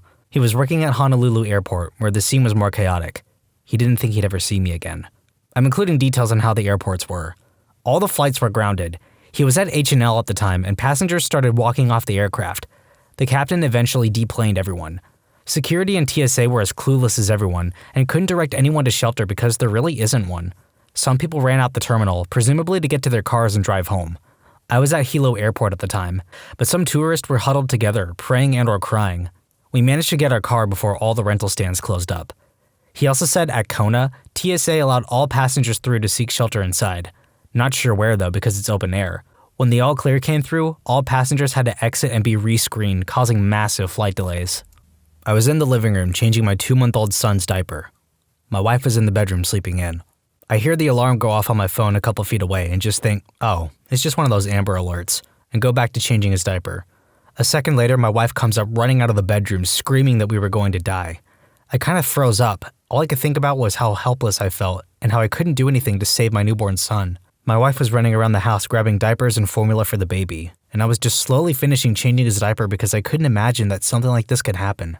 After about 2 to 3 minutes, I sort of snapped back to reality and focused only on getting my son and wife to some sort of safety. I live in a relatively small beach house with very thin walls, so I knew it wouldn't do anything, but I told my wife we would be safest in the bathroom in the middle of our house. It really wasn't an impulse decision, but throughout the whole thing, I didn't even think to call or text any of my family on the mainland. If you had asked me what I would do if put in this situation, I would say I would call my parents and tell them I love them, but I didn't even think of that. I just thought about how much I love my wife and son, and how sad I was that I wouldn't be able to see who he would become when he grows up. This has really given me a completely different perspective on life, and makes me sad that I didn't even think to say goodbye to my family back home. TLDR, I didn't think to call anyone back home and could only think about my wife and newborn son. It's funny how he phrases this as if it's something he regrets, but honestly, he should be glad that his first instinct was being with the people he cared about the most who were with him. Reading this next one, I can only think of a movie like Shaun of the Dead. In the chaos of figuring out where to seek shelter, we ended up deciding to go to the hospital that my wife works at. She's a nurse. Figuring we could maybe help out with the flood of people that will be coming to the hospital with injuries. We have about 20 minutes from the time an alert is received until the missile hits. We were up against that limit when I pulled into a parking spot I found on the street. My wife grabbed my son and ran for the hospital. I grabbed some change and started paying the parking meter. My wife turned back and yelled, "What are you doing?" I yelled back, "We have to pay the meter. Even if the world is going to end, we're not savages." We didn't get a parking ticket, so no regrets. I was in a hostel, and I'm a male, and all of the other people in the hostel room I was in were women the same age as me. We all got the text at once and looked at each other. I knew what I had to do. Awkwardly comfort them with jokes while they cried. Not very romantic. Had an impulse panic attack. 195 out of 100 wouldn't recommend. Sorry, is 195 out of 100 your rating or your blood pressure? I was at a laundromat and my wife called me all panicked after receiving an alert on her iPhone. I told her that it was probably a mistake because I didn't receive it on my Samsung phone and that it must be a technical glitch or something. Also, it seemed like there should have been sirens, emergency news broadcasts, and a full-on national or military notice rather than just a notice to iOS users. In hindsight, I was right and seemed like Joe Cool, but I now feel like I should have reacted more and taken it seriously. I don't want the last moments of my life to be me saying, it's probably nothing. I was a dismissive jerk to my wife who was genuinely freaking terrified, and I regret that. I was at work here on Maui. My wife was at home with the kids and I called them to calm them down. Once I realized they were all together, I went to the 3rd floor of a building with some coworkers and waited for the big bang or whatever was to come. I told my big Samoan boss that we should just hug. This way they would find us frozen in time like the folks they found in Pompeii after Mount Vesuvius. Things were a little awkward the rest of the day. Rolled out of bed and told my boyfriend, well, how about I make us one last cup of coffee before we die? And proceeded to the kitchen to brew a small pot. All I wanted was one last time to do one of my favorite things. Sit and talk stories with him with coffee and cigarettes in the morning. Maybe it wasn't so impulsive, but there was something about it being the last time to ever do that. My uncle and his family live in Hawaii. He's been cheating on his wife for 2 years. We all found out about it in a mass text he sent 5 minutes after the emergency text went out. He wanted to clear the air before he died. I imagine that family reunion didn't go quite well. Late to respond here, but I'll throw mine in. I work at a huge tourist location on Oahu. Pretty quickly after the alert went out, we started herding all of our guests into large buses and moving them to a huge World War II bunker we have on property. In the middle of directing guests on where to go, I realized I hadn't clocked in yet and decided that if I was going to die in a thermonuclear detonation, I might as well be getting paid for it. I clocked in, then hopped a small bus with a few of my friends and workmates and headed toward the bunker. Once we got there, we decided that we really didn't want to die in a concrete cave surrounded by people we really didn't like. So we just kept driving to the other side of the property and hung out in the back of a big valley for a few hours. So I guess the impulsive thing I did was purposely avoid shelter and instead go somewhere beautiful? I told my girlfriend not to worry about it and go back to sleep. Her mom called her not even a minute later, crying, telling her to wake up and that she was rushing home now. She thought I wasn't scared, but if it were real, we wouldn't be able to do anything about it, so I just wanted her to be in my arms for our last moments. I live pretty close to a town center, so for me, I looked at my girlfriend and said, I love you and I hope it's fast. Sat in bed with her looking at pictures of our trip we took to Big Island and just was with her. The weirdest part is basically just living today. Yesterday, I fully accepted I was gonna die, so it's weird having to just live with the idea that I didn't. It's good, mate. You've seen the worst, and now you can take stock of what is really important and adjust your life accordingly. I have a favorite cup that I use all the time. One day, I will drop it and it will break. This is the inevitable end for a cup, but I will still be devastated that it broke. I will curse myself for not being more careful as I pick up the pieces. But if I accept now that the cup is already broken, then every moment with it is precious. This is some master Oogway levels of philosophy right here. I swallowed a bunch of popcorn seeds. I thought it'd be really funny if people found a bunch of popcorn around my burned body. I came out on social media. I don't completely regret it, but I definitely lost some friends, and a lot of my relationships with my friends have become really awkward. Hi everyone, I just want to say thank you to everyone for being so kind. I can't believe I got this many responses. I promise I'm doing fine. I have some really good friends who are helping me get through this. I had some idea of who were the friends that I'd thought I might lose before I came out, but even though I expected it, it still kind of hurt. Thanks everyone for the comfort and advice. Luckily, the only bomb that dropped that morning was in my bathroom, and it too took 40 minutes to clear. On a more serious note, I realized only last night that I kept my sanity intact due to dumb luck. For me, it was because I took the kids out late the night before, and we were all home, all together. After digesting the stories of my friends and family, I realized that if my children had been at school or away with their mom, or if we had been driving in the middle of Maui somewhere, I'm pretty sure I would have absolutely lost it. I woke my 2 young girls and told them we were making a fort in my walk-in closet, the only room with no windows. From there, it was a surreal 10 minutes where I grabbed everything I could think of that would be helpful. Water, juice, granola bars, blankets, shoes, tablets for the kids. At one point, I mentally decided I needed to stop gathering items from rooms with glass windows and retreat into the closet. At that point, I just put on my game face with the girls and furiously tried to find out what I could with my phone. I exchanged a few texts with loved ones and took a call from my ex, making sure I had heard. I realized now that I was spared a lot of mental trauma because I had my family with me. I was doing the best I could for them, and basically, I didn't have to make a lot of hard decisions. I read a lot about the anguish of separated family, about those at soccer games, shopping at farmers markets, and those who had no idea what to do with those who they needed to protect, and those who they wanted to but couldn't contact. I'm glad my girls and I were spared the visuals of the panic. Later, I went to a sunset party which had a newfound vigor as friends embraced each other a bit harder and half-joked, "I'm glad you're alive." I was in my living room sitting next to my husband and sleeping 2-month-old. Saw the alert on my phone, we grabbed the baby and his pacifier and went and sat in the bathroom. I started calling people who work on base to see if they knew anything. My husband was checking Twitter, saw something about it being fake, went back out into the living room to check the local news. Saw the alert there, went back to the bathroom. The siren started going off, and I got there holding my 2-month-old baby, crying, thinking we were going to die, and I had no way to protect him. Got the false alarm message, and husband took the baby back out to the living room while I cried for a while longer in the bathroom. So, no major impulse decision, just a what the heck do I do, and cool, the best option I could think of in this moment is to sit in the freaking bathroom. I live near Pearl Harbor. I think the sirens I heard were coming from there. Either that or Hickam. My boss lives there and heard them too. I only heard them for about 5 seconds. Also, as for hiding in the bathroom, it is the only room in our house with no windows. Although pretty sure where I live it wouldn't have mattered. We would have been dead. Also, my husband and I grew up in the Midwest, so for tornadoes or severe thunderstorms, we would always either sit in the basement or bathroom. We don't have a basement here in Hawaii, so the bathroom it was. Also convenient for, the nervous craps and all. I woke up to people calling me about the alert, looked at my phone and read the message. I started searching the internet for answers, and there was zero coverage, which made me even more scared because I thought it was some kind of government conspiracy to not let the rest of the world know what was happening. I go to the Hawaii subreddit, and everyone is saying that they got the alert, but no info on whether the threat is real. Thinking about my life, I started to feel content with my inevitable death. Then I imagined my last moments slowly burning in intense pain, and that thought was followed by a minor anxiety attack and involuntary shaking for the next 30 minutes. I was hiding out at home with my best friend, decided to hold her hand and tell her I had feelings for her considering we were going to die and all. She didn't feel the same way. It's awkward now, and I'm worried for my friendship with her now. This didn't happen to me, but my friend, who is currently visiting his grandfather on the Big Island. He told me that right after he received the first alert to seek immediate shelter, he went down a couple homes to where the Clintons were staying to ask the Secret Service guys what was going on. Apparently, they were all in gas masks and ready to go. My friend, before receiving the false alarm alert, said he made a mimosa, said goodbye to his family, and planned to go sit on the beach to watch, as he described it, the fireworks. Wait, the Clintons? I regret telling our children what we thought was happening. My oldest child is 7. We explained it very simply with as little detail as we could, but geez. We told him a bomb was on the way from North Korea. We told him about the missile defense systems that all we could do was hope that they worked. We took away a lot of his innocence, and he's really shook up still.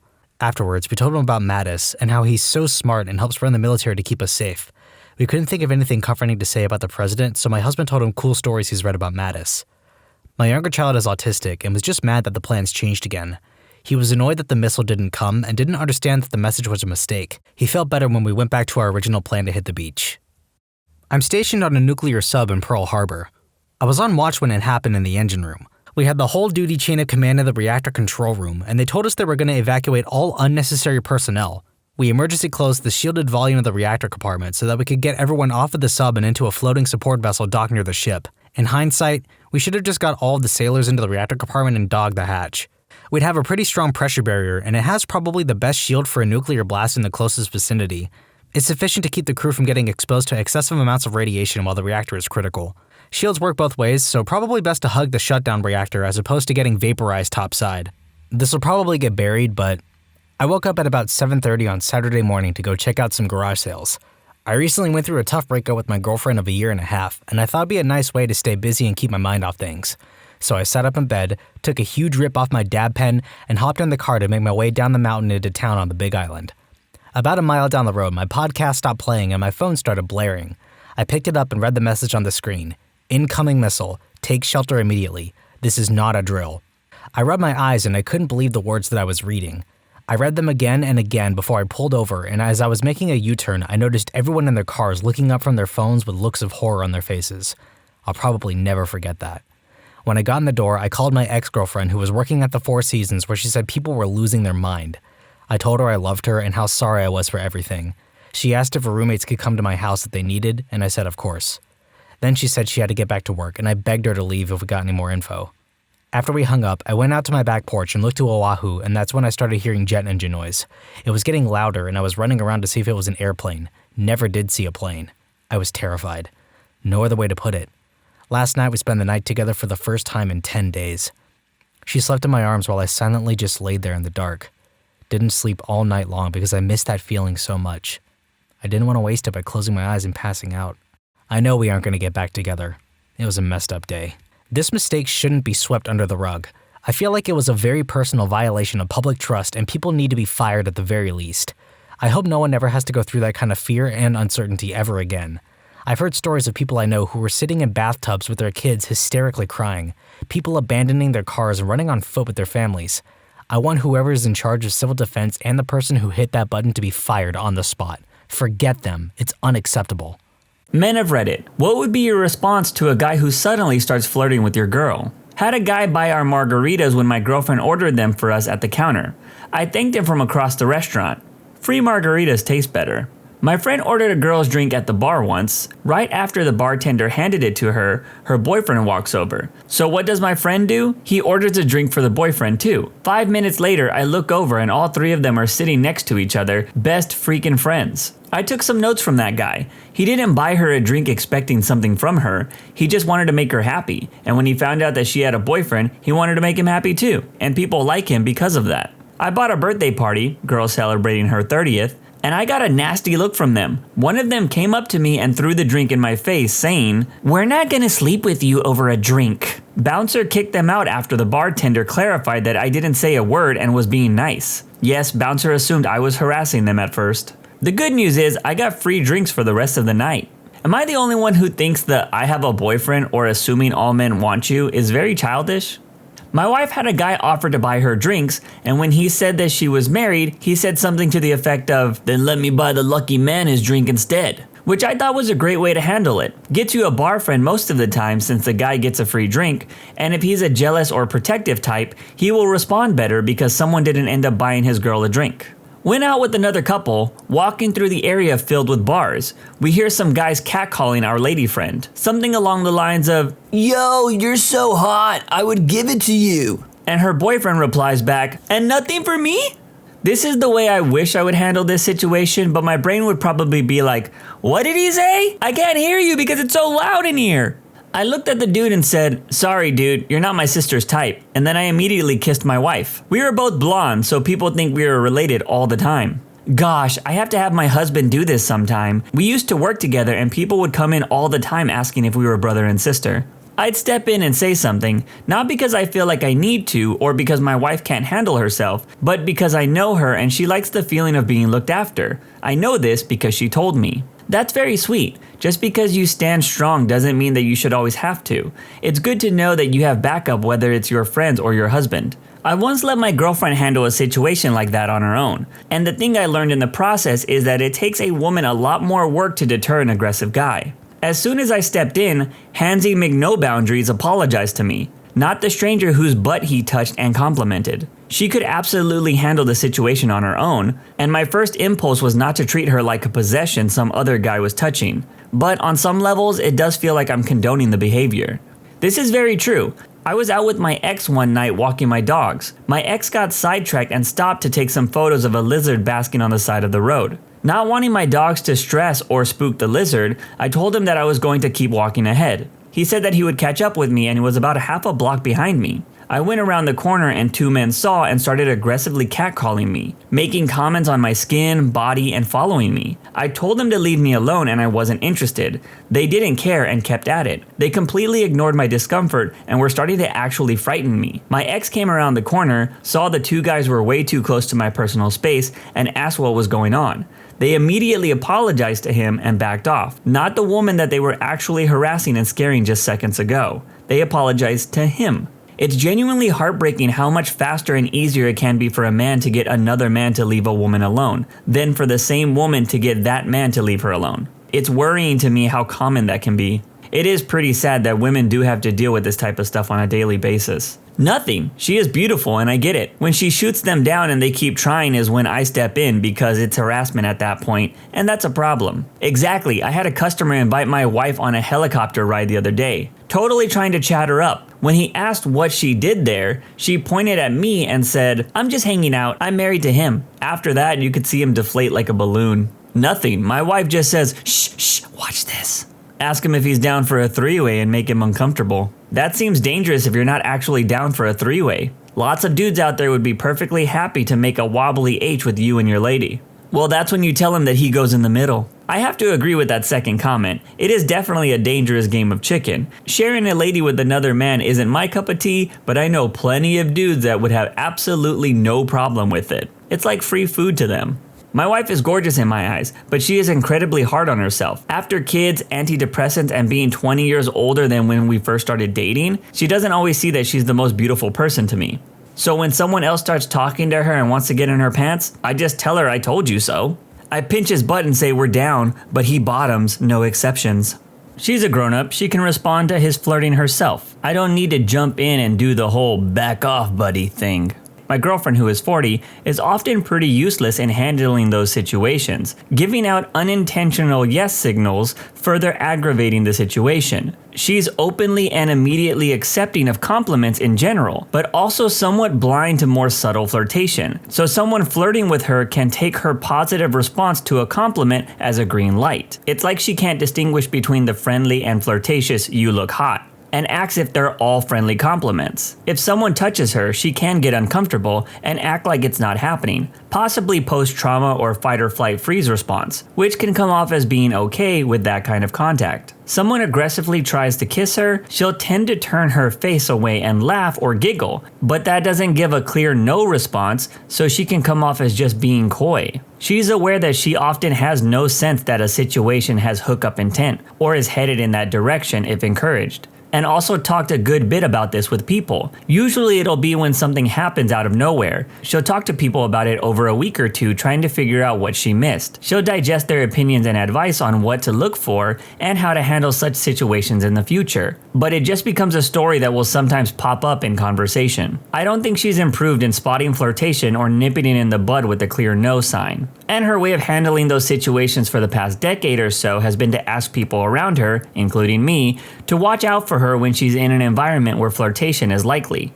To answer the OP's question, my job is to give a clear no sign or just remove her from the situation. I'm not sure how her friends handle it because I'm not always around, but I do know of one situation where they did nothing, but I imagine it's because they thought, she's an adult, she can make her own decisions, much like what you said, and one would generally assume until they know better. So there are people who need someone to keep an eye out for them and intervene before things get aggressive, as they have on more than one occasion for my GF. This was a great follow-up comment. I sometimes get annoyed with the "she's a big girl" comments because it assumes that women can easily handle or get out of any situation that is presented in front of them. If he's not making her uncomfortable, I don't care. She's coming home with me, our dog is at home, and she really likes him. Flirt with her too. It's a competition now. I was at a house party and my girlfriend at the time was getting hit on by a couple of guys. I walked up to her like I didn't know her and told her how good looking she was and that I wanted to kiss her. I kissed her and she wrapped her arms around me. When we stopped, I told her that I would talk to her later and just walked away. As I did, the guys hitting on her just looked at me in awe. I tell him good luck and watch her roast him. My GF is a bartender, so she's witty AF. I love it when people try hitting on her and she just shoots them down hard. Pure comedic gold. I'm glad I never did that. That cruel insult when someone isn't being offensive, but is too inexperienced to have game, yet is just trying to get someone to like them, will be remembered for a lifetime. I agree with that last comment. Men who don't have game will definitely remember every rejection they get. If a guy is being a complete douche though, feel free to knock him down a peg. If I didn't trust her, she wouldn't be my girl. Some guy giving her a confidence boost is fine with me. According to my girl, I wouldn't even be aware of flirting because I can't take a hint even if it's right in front of my face. I'd probably join the chat, then casually ask my wife what time we told the kids we'd be home. This happened to me not too long ago. My wife is nice and likes to chat people up when she's drinking. Naturally, a lot of guys think that means she's into them. We were at a concert, and I guess the guy assumed that since she talked to him, that she and I were just friends. They only spoke once or twice, but she was dancing and drinking and he had just hung around. After the concert, he came up and started in. By then, I had enough of him checking her out, so I pulled the old, "let's get out of here, I'm sure the babysitter is ready to go home," and the guy just vanished like a puff of smoke. We were both wearing our wedding rings.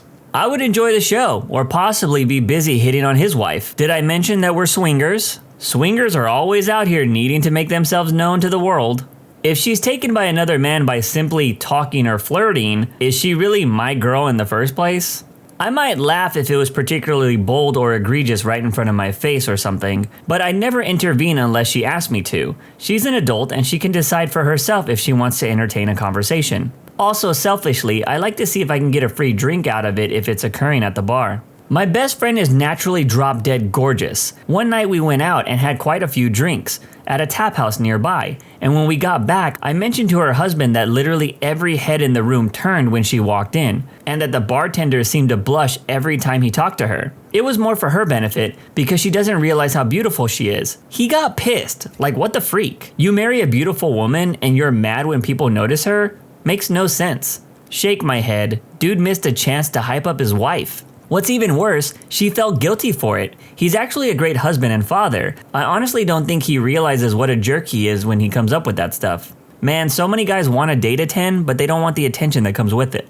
My wife constantly gets hit on. I don't care if men hit on her. I trust her completely and have since the start. She has never given me a reason not to trust her. When we used to go out to bars together, she would get hit on. Guys would offer to buy her drinks. She would always tell them my drink of choice. After she got the drinks, she would thank them and walk away and hand me the drink. If people don't respect her boundaries, that's when I step in.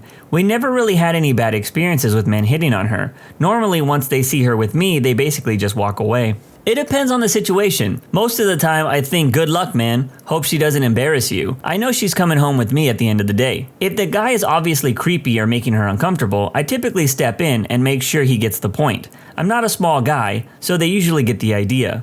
I don't really care for confrontation or violence, but with that said, I won't tolerate someone harassing my wife or making her feel uncomfortable. It gets a little awkward when you're a small guy. I'm not pint-sized, but I'm 5'7" and about 165 to 170. I'm not intimidating to most men. Had two offensive line-looking dudes catcalling my fiance in a bar a few years ago. She just ignored them for the first 2 times. Biggest issue was that they were out with her dad. I had to walk over and explain the situation to the 2 gentlemen and let them know that I wasn't looking for a fight, but I wasn't going to allow it to continue. Luckily, I knew the entire staff at the bar, and the bartender came over to ask if everything was good. I told him, in pretty good Spanish, that I was fine, and if I needed help, I would let him know. I'm super white, but these 2 dudes didn't understand a word of what I said. Definitely helped that the bartender went back to the kitchen for a few minutes afterwards. Yeah, not looking intimidating can be a problem. I'm average size-wise. I was once in a club with my girlfriend, and some guys were harassing her and her friends. Now, I wasn't really in a mood to deal with it, but when one of them tried to touch them, I immediately called them out. They were a bit buff and thought that they would win the fight.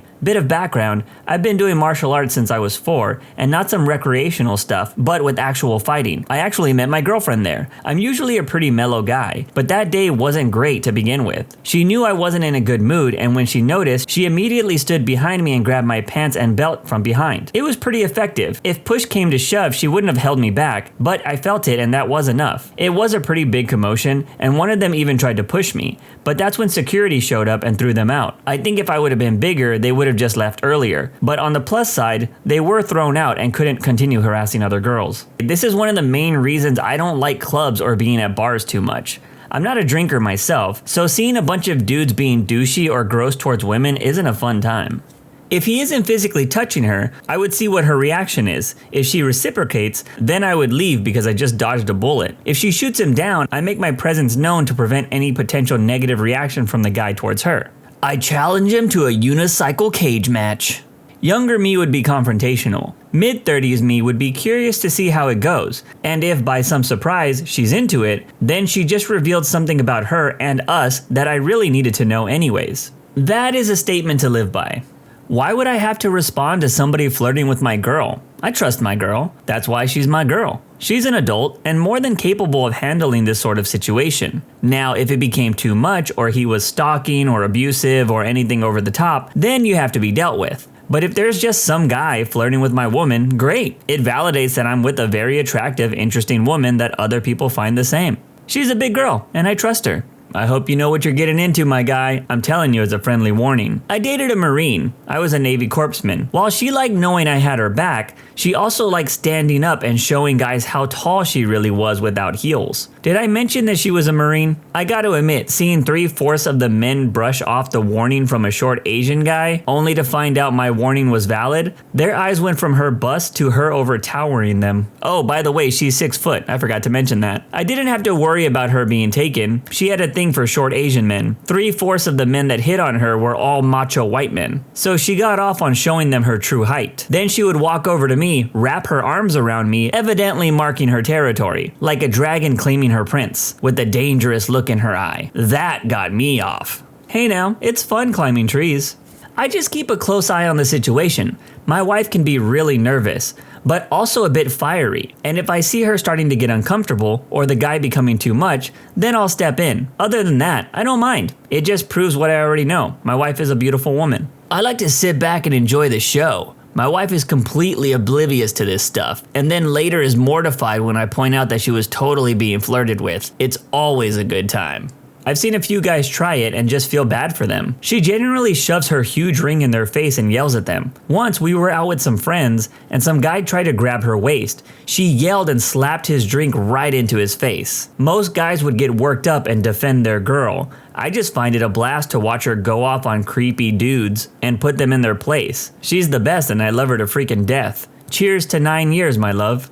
Nothing. It's the highest compliment to me when guys hit on my wife at a bar. I'm a 6 and my wife is an honest 8, so it really speaks to my charm if you ask me. Bonus if her drinks are on their tab. Lady of Reddit here. My fiance is a DJ at a bar that I used to work at, so I would go and hang out with him and all my old friends that still work there. I ended up sitting by myself near his DJ set and guys would come up to my table constantly. When they would ask where my boyfriend was, I would point to my fiance and give them the bro nod. They usually got the point from there. There was this one time when I was like 7 months pregnant and sitting at the high top. This kid, couldn't have been more than 19, comes up and asks me why I'm all alone and looking so sad. First off, rude, and not a great pickup line. So I smile, stand up, and turn to the side to show him my belly and say, "I'm not alone, silly." He looks dumbfounded and walks away without another word. Good times. The "so sad" is such a bad pickup line, but I can totally see my cringe younger self saying that. If you get worried because your partner gets flirted with, then either you have trust issues or your partner's the wrong partner. Because with the right one, you just trust them. And the amount of people on social media with replies with something like, "Well, good luck with that, buddy boy. You're getting your girl stolen," is exactly the reason why you can't find a good partner. They aren't able to judge a good person, trust them, or create a healthy relationship. And sometimes stuff will happen, but why do I get the feeling if you were able to create a healthy relationship, it would happen way less? Honestly, first, I'd probably need to let her know she was being hit on. She is not good at recognizing when a dude is into her, by her own admission. So us being us, I would probably low-key send her this exact text. "You know that dude is trying to hit on you, right? Let's make him think we're serial killers." At this point, we would start totally playing into his advances, but occasionally saying things like, "We can have guests over, right? Everything's sharpened." Or, "I can fit 15 people in my van if they're folded right and not too stiff yet." Or something like, "How long do you think you can hold your breath?" You know, like, against your will. We don't get out much. My girlfriend is a little out of my league. Not to say that I don't clean up nice, but she is a little out of my league. Apparently this was noticed by a guy at a party. He came up to my girlfriend and myself, and since my girlfriend was in the middle of a conversation, he started talking to me. Soon, when my girlfriend was finishing her conversation, he says to me without much preface, "Hey, make me look good." Now, first of all, I have no idea exactly how he expected me to make him look good, but I asked him, "For this girl? This girl right here? My girlfriend? I mean, we could try, but I don't think she'll go for you." He turned pretty red, and without saying much else, he immediately turned around and left the group. I yelled out, "Where are you going? This isn't making you look good." My girlfriend loves when I tell that story. Is the flirting in person or via text, email, or social media? If it's in person, that can be pretty hot if you work it out right. If it's the other, then you gotta trust that they will do the right thing. Nothing other than how you respond is in your control. My wife and I don't wear rings, and a few weeks ago we were at the bar and a dude came right up to her and made his move. Gotta give the guy some props, really. She flirted back, cause that's okay for us, and he figured out soon enough that this wasn't his day. But it worked out for great fantasy talk that night, so thanks, buddy. This story reminded me of that episode of that 70s show when Fez gets used by a girl at the bar for a roleplay fantasy with her husband. First, I'd turn red with anger. Then I'd slowly stew and sweat until I had a plan formed. Next, I'd down a few shots of cheap whiskey, while my girl pestered me about what the freak was wrong with me, as I made no eye contact and said nothing, slowly gathering my rage into an irresistible force of righteous indignity. I've been here before. I said it to myself, and it never ended well. Before the night was out, one of us always regretted the choices we made that day, but so far, it hadn't been me. Some might say I'd been lucky. I'd say I was just brave. The kind of brave you get when you down a few shots of cheap whiskey. Real brave. So I step up to face my nemesis like a knight of old to defend the honor of my fair maiden by proudly and loudly stating, "Hey, you got a problem with me, bro?" Happened more than once cause my wife is a looker and she's got some assets. The moment I press them, they see my cauliflower ear and totally back off. Those dudes are scum deliberately. They try to make weak dudes look like pushovers. The one time I played Punch the Face, I became the bad guy and Chad became the poor victim. Couldn't believe people got upset at me. I'd pull my pants down and do the helicopter while screaming like a deranged penguin. That'll show 'em. There's always that one guy in the group that will do the helicopter to protect his girl. Doctors of Reddit, what is the most stupid thing a patient has said trying to correct you? I asked a patient complaining of dizziness if she had ever been diagnosed with vertigo. The doctor chimed in and said, No, she's a Libra. I then laughed hysterically at her awesome joke. She was dead serious. Patient comes in with abdominal pain. I think it's my gallbladder, they say. Looking over their chart, I see their gallbladder was removed 20 years ago, so that is impossible. I mention this, to which they reply, yeah, but it grew back. Yes, I know there are a number of other things it could have been. A retained stone crossed my mind, but after 20 years, I found this unlikely. She also had this scar to vouch for the surgery. There was definitely a psychosocial element to the case. I took care of a child that got chickenpox. The mother was strongly anti-vax, but was yelling at me, how can modern medicine not have a treatment for chickenpox? She couldn't grasp the concept that we do, she just refused it for her child. Sir, I need to know why you stopped taking your antiretrovirals for your HIV. Well, I met this witch online that… Wait, did you say witch? Yeah, she sent me a bunch of herbs every month to cure my HIV, and they worked. Last time I checked, I was cured. Where and what test did you do to know you were cured? I made an online test that the witch told me to. There were a lot of random questions, but in the end, it said I was free of HIV. Okay, we will need to do a blood test to confirm that. Now, can you tell me which herbs you were consuming? I don't know the name, but I have them right here. He points at his backpack. May I take a look? Sure. I opened the bag and what I saw was nothing but grinded oregano with something that smelled like chlorine. The patient sadly died from a severe sepsis a month later with a highly resistant microorganism, just because a witch in a website told him to stop taking his meds. A mother brought her 14-year-old daughter to the ER due to hypogastric pain and spotting. We asked the daughter when was her last period. She said 2 months ago. We asked her for her sexual history, thinking this might be an ectopic pregnancy. The mother kept butting in, saying that she is still a virgin and she has no boyfriend. We left it at that until her mother went out to go to the bathroom. The patient admitted that she had sexual intercourse with a classmate of hers. We requested for pregnancy test and HCG titers. It really looks like ectopic pregnancy. We advised the mother that her daughter needs immediate surgical intervention. She refused to believe us, saying that the lab results are unreliable and untrue. She keeps on saying that her daughter is a virgin. She stormed out of the ER with her daughter that looks really in pain. I had a patient once with family members who were some of the most frustrating people I've ever dealt with. The patient was morbidly obese and had open sores and wounds in all her skin folds. Cleaning her when she was first admitted was like some sort of disgusting clown car. We found a floral pillowcase shoved under one fold, and what we think was a smashed bread crust in a fold near her groin. Anyway, because of her weight, she wasn't a candidate for surgery, and therefore there was nothing our team could do for her. I think about 5 or 6 different meetings were held with her family to discuss her prognosis. Her daughter told the attending physician he didn't know what he was talking about, and that she had been this sick before and pulled through. Her pH was so low, it just read as below 6.8. And her blood pressure was a solid 60/25, despite every vasopressor under the sun running at 3 times the max doses. When the charge nurse pointed out her blood pressure on the monitor, the daughter said, "Psh, I've seen lower." When she finally died, her family was livid that we didn't save her. We coded her for 20 minutes, and they told us we should have continued for at least an hour. I felt terrible that her last days were spent in such torture, all because her family was in such denial about her condition. Had a patient with atrial fibrillation that needed to be on anticoagulation. I chose Pradaxa and the patient said, no, that one doesn't have any antidote. In fact, it's the only new oral anticoagulant that has an approved reversal agent. Patient refused to believe me, like I got some bonus for killing her or something. 1-year-old hospitalized with ingestion of unknown drug. No immediate signs or symptoms. Mother says it's heroin from her brother's stash. Urine comes back positive for meth. Mom gets very angry and defensive and tells us it's just heroin and we should stop accusing her of having meth. Like, lady, why do you think letting your toddler try heroin is so much nobler? Another one I remembered back from my GP days out in the middle of nowhere. Lady comes in with itching of the scalp.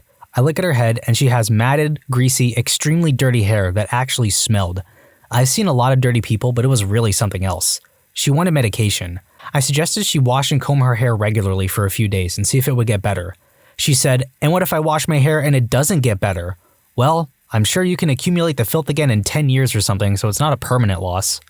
Lady comes in with shortness of breath. We check her troponin levels. They're elevated. "Ma'am, you're having a heart attack." "No, I'm not." Yes, you are." "No, I'm not." Her PCP came into the ER and fired her as his patient. She signed in against medical advice and left. She died the next day of a freaking heart attack. Yeah. I introduced myself to a patient as doctor, your anesthetist. Patient said that I could not be a doctor as anesthetists aren't doctors. Not long after, another patient asked me if I had to go to uni to be an anesthetist, and still another asked me if I had to know as much as a pharmacist. The number of patients I have seen who are acutely unwell because they stop their medication does my head in. Almost always, the reason they stop the medication is because the condition they were taking it for went away, as a result of the medication. Shaking my head. Totally irrelevant, but I kind of think anesthetists are rad. The only time anyone has been able to hit one of my veins first time with no waggling around in my arm was when I had to be knocked out. Everyone else struggles to get my veins, even when I'm hydrated. Fasting for surgery and no liquids, still got it first shot. I was impressed. Also, I have pet rats, and anesthesia is risky AF for them. And not only is my rat vet's head nurse small animal anesthetist rad as heck, but every time my rats have had surgery, they've gone well and recovered from the anesthesia well. And I guess I just appreciate that no anesthetists have done me any wrong. Oh my gosh. Y'all don't get enough credit. Ophthalmologist here. Told patient he needed reading glasses, which he didn't believe. I explained that everyone develops presbyopia eventually. Come on, George Clooney doesn't wear reading glasses. A, yes he does, and B, not sure why you're comparing yourself with him. This one's so petty but kind of funny. Had a female patient. Her mom asked me to adjust her scrotum. Trying not to burst out laughing, I said, "Your daughter's scrotum?" She acted like I was stupid and pointed to the back of her neck. I knew she wouldn't listen, as she was so convinced till I stopped arguing with her. And I also wanted her to go around saying it to other people. Med student, but a patient was telling me about how a doctor suggested she may have shingles of the eye, trying to get me to laugh at the other doctor because apparently shingles of the eye is a ridiculous concept. You can totally get shingles in your eye though. The time I was telling the family that the patient is going to die and her lab results, pH 6.6, lactic acid 25, are not compatible with life, and they said that they were pretty sure she would wake up if I put ice in her underpants. Well, yeah, we are not going to do that. She died and they still didn't believe me she was dead. They kept trying to wake her up. "I didn't have a heart attack. I had a myocardial infarction." That's what a heart attack is, chief. 20-year-old girl and her fiancé find out that she's pregnant. Me, partway through taking her history. "Do you smoke cigarettes?" "Yeah, about a pack a day." "You should definitely stop that." "Well, my sister told me that if I stopped smoking, the baby would go into withdrawal and die." "What?" PSA, don't smoke if you're pregnant or planning on becoming pregnant. It's never too late to quit. Had a patient come into the ED for what was essentially a cold.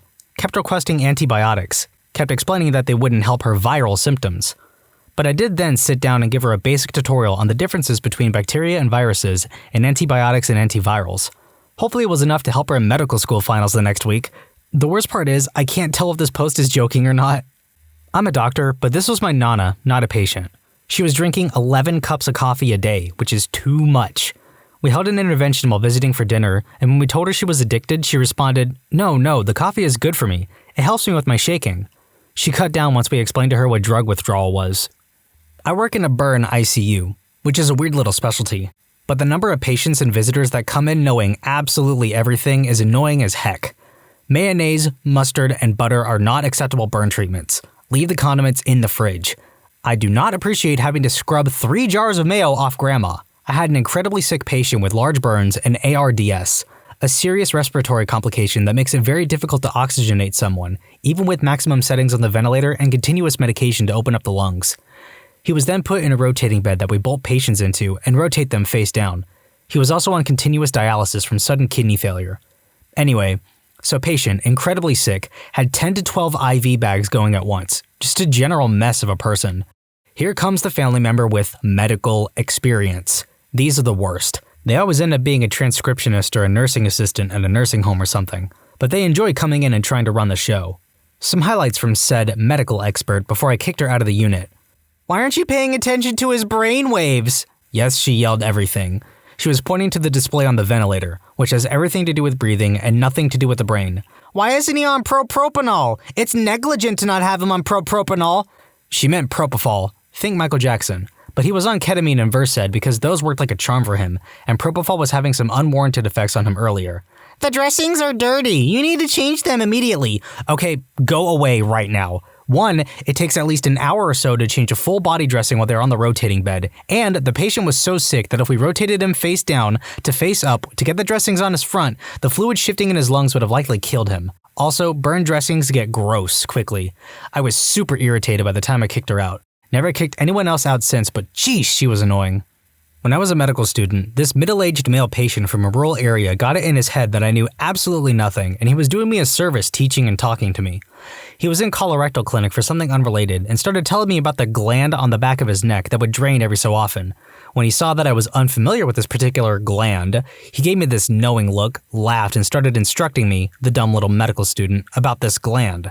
Apparently everybody has this gland for the immune system, but that his would drain when he was stressed. No, sir, I was being polite, but you have a nasty abscess on the back of your neck. I was hoping that the patient would try to explain this medical wonder to my attending when he came in, but alas, he didn't. Med student here, but I have had 2 winners. When discussing a precancerous skin lesion on a patient, they opted to use their laser ray instead of classic treatment. It was a cancer laser ray that was bought online. It also apparently had frequencies for arthritis. They insisted that the vibratory frequency can be tuned to destroy cancer cells, just like a trained singer may be able to use her voice to break a crystal glass. The patient did not believe that cancer cells and regular cells would have the same frequency. Another patient insisted that his cancer had been properly treated at home with baking soda. He gave me a website like pH Kills Cancer or something. The patient also had with them a surgery report in which it appears their baking soda consumption resulted in buildup of abnormal calcium in the wall of the stomach, which had to be removed. Veterinarian here. The anti-vax movement has been slowly seeping into my profession for years, but in my area it's gotten much worse recently. Almost every day now I have a client inform me on how toxic vaccines are and that I should talk to their dog's breeder because he or she is very informed. Most of the time I'm able to convince them that this is incorrect. However, some are still quite resistant. Vaccinating for rabies is not just a suggestion, it is the law, and my clinic has a policy that we don't let any of our healthy animals be vaccine-free. I've had a few clients walk out over this policy. I feel bad for their animals. These are the same kinds of clients that won't use flea and tick prevention on their obviously flea-infested dog, but will use lemongrass and peppermint instead. Spoiler, it doesn't work. Mom of baby. I don't vaccinate, it's against my religion. Oh really? Just out of curiosity, what religion is that? I'm Catholic. Not really a correction per se, but it made me laugh a lot. I've had a few patients express dissatisfaction that their Botox only lasted 3 months, and they suspected that I was diluting the Botox. Both statements are absolutely true and consistent. Why are you looking at my hip? I said the pain was in my knee. The hip bone's connected to the leg bone's connected to the foot bone.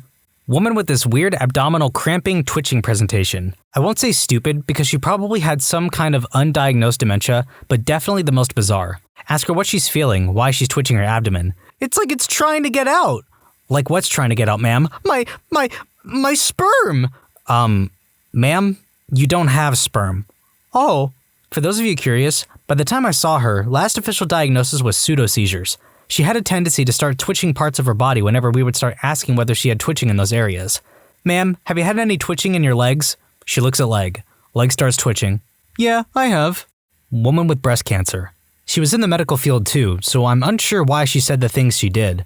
Perhaps she was still in denial? I don't know. Anyhow, so I was the intern when she came in for a chest tube insertion to drain her pleural effusion. It was obviously suspected to be malignant. After the procedure, I went home and the resident on call had to deal with multiple calls from the distraught staff in her ward, for reasons I shall explain below. The next morning I was told by said resident, sporting a haggard appearance and bloodshot eyes from a busy shift, that she was my problem now. With that, the poor man left for home. I go in to see her and first get accosted by ward staff, who tell me she legit refused all pain meds, right after procedure, which entailed a tube scratching against her parietal pleura. Ow. So I go in and am told by this woman who, let me remind you, was employed in the healthcare sector, that the tube had been pushed in far too much and is stabbing her, and that I need to undo the stitch and pull it out a few centimeters. No lady, I'm not authorized to do that. The x-ray was fine, no intervention was necessary. I tell her she needs to take her meds if she wants the pain to get better, and she says, no joke, that pain meds will further spread the cancer and that I should know that being a student of medicine. And she further said, look, no need to tell anybody, you're a doctor, use your own judgment and pull the tube out. She was adamant. My professor was going to be late that day, and I obviously wasn't going to do anything without his permission. I documented her refusal and went on my way. She left by the afternoon against medical advice. I feel bad for her, but she wasn't letting me help, so yeah. Doctor here. One we commonly get is, I know my body. Scoped a guy with knee pain. The joint looked perfect. Told him after the surgery, and he told us, no, my tendons are all torn. I know my body. Told a lady she was pregnant. No, I'm not. I just had a big lunch. I know my body. Absolutely, when something doesn't feel right and your doctor doesn't want to listen, seek a second opinion. You know how your body normally feels. But if someone has performed an invasive surgery to look at your joint or has seen a fetus on ultrasound, they probably know what they're talking about. Probably the legions of women that seemingly don't know how long it can take for an IUD to work and want it taken out because it didn't instantly stop their periods within a month. Also the women that came in with chlamydia but deny having had intimacy. Like, come on, I'm not your boyfriend. You don't need to lie to me. Implying that she would if you were her boyfriend? I feel like that's something that would need to be talked about. Woman had a bad yeast infection. Besides that smell, I also smelled feces. I asked if she wiped back to front. She said, yeah, but that's not why I have this. It's from drinking pop. Despite my assurances that it was not from drinking pop, she wouldn't believe me. I said, okay, you must be right. I'm just a doctor, and prescribed her the same thing I would have if she was an intelligent person. Gynecologist here. Imagine a revved up version of that dreadlocked beanie-wearing woman meme. It's not vagina anymore. It's pronounced vagina now. Oh, yes, your vagina is looking very lovely today. Your blood pressure is very, very high. You need to take the blood pressure medications I prescribed you. I don't need no pills, doc. All I need is Jesus. Well, you're about to be seeing Jesus very soon if you don't take your medication. Radiographer here, and the ED doctor gave me a request for soft tissue neck x-rays, and the doctor was pretty much like, don't question it, just do it. Anyway, after that patient had left the ED, doctor came in and told me that the gentleman presented to ED at 3 a.m. because he had hot milk 3 days ago and his tongue has been hurting ever since. The patient basically burnt his tongue, but was insisting on an x-ray to ensure nothing is wrong. Paramedic student here. Not the most stupid thing I've encountered, but the most common stupid thing. Do you have any pain anywhere else? Nah, all good. Then what do you take this specific medication for? Oh, that's for my back pain. Or, any past medical history? Nah. Ever been to hospital? Nah. Have you had a heart attack before? Yeah, how do you know? Has a massive personal medication bag with cardiac meds. While I am a doctor, this happened to my wife, also a doctor. Female patient came in complaining of infertility, said she and her partner had been trying to conceive for like 5 years and had tried everything. At one point she let the pronoun slip, she and I, and my wife said, wait, let's back up a minute. Turns out the woman had been in a hetero relationship for a few years and never got pregnant despite using no protection. She then entered a same-sex relationship and again never got pregnant even though she really wanted to, leading her to believe she was infertile. When my wife tried to explain that conception requires sperm, sourced from a male, as well as an egg, the patient was incredulous and exclaimed that she didn't need a man in my life and she didn't feel like being judged. Perhaps needless to say, the patient was lost to follow-up. When I was about 16, I went to the hospital with sharp pain in the lower right-hand side of my abdomen. It seemed pretty serious, so both my parents were with me, which was unusual because they're divorced. A doctor looked at my symptoms and said it looked like appendicitis. I groaned. I don't have an appendix, it was taken out. My parents said, yes you do. When I was 6, I had surgery to correct testicular torsion. I kept both my testicles. My parents politely told people I had my appendix taken out to explain why I was in the hospital. I accepted this as the actual reason for my surgery, so years later when I learned the location of the appendix, I assumed they did some kind of laparoscopic surgery through my scrotum to explain the scar there. I was very surprised to learn I do, in fact, have an appendix. The pain turned out to be from a sharp piece of chicken bone. All the ones I can remember follow the same theme. Patient misunderstands the difference between correlation and causality. The most striking example was a young man who was dying of AIDS. Doc, I was never sick a day in my life until y'all started giving me all these meds. Well, sir, while you still had a functional immune system, you didn't need these meds. HIV is a treatable illness these days if you actually take the drugs. If you believe the drugs are the problem and not the virus, well, you can still die from it very quickly. Variations on that theme are very common, unfortunately.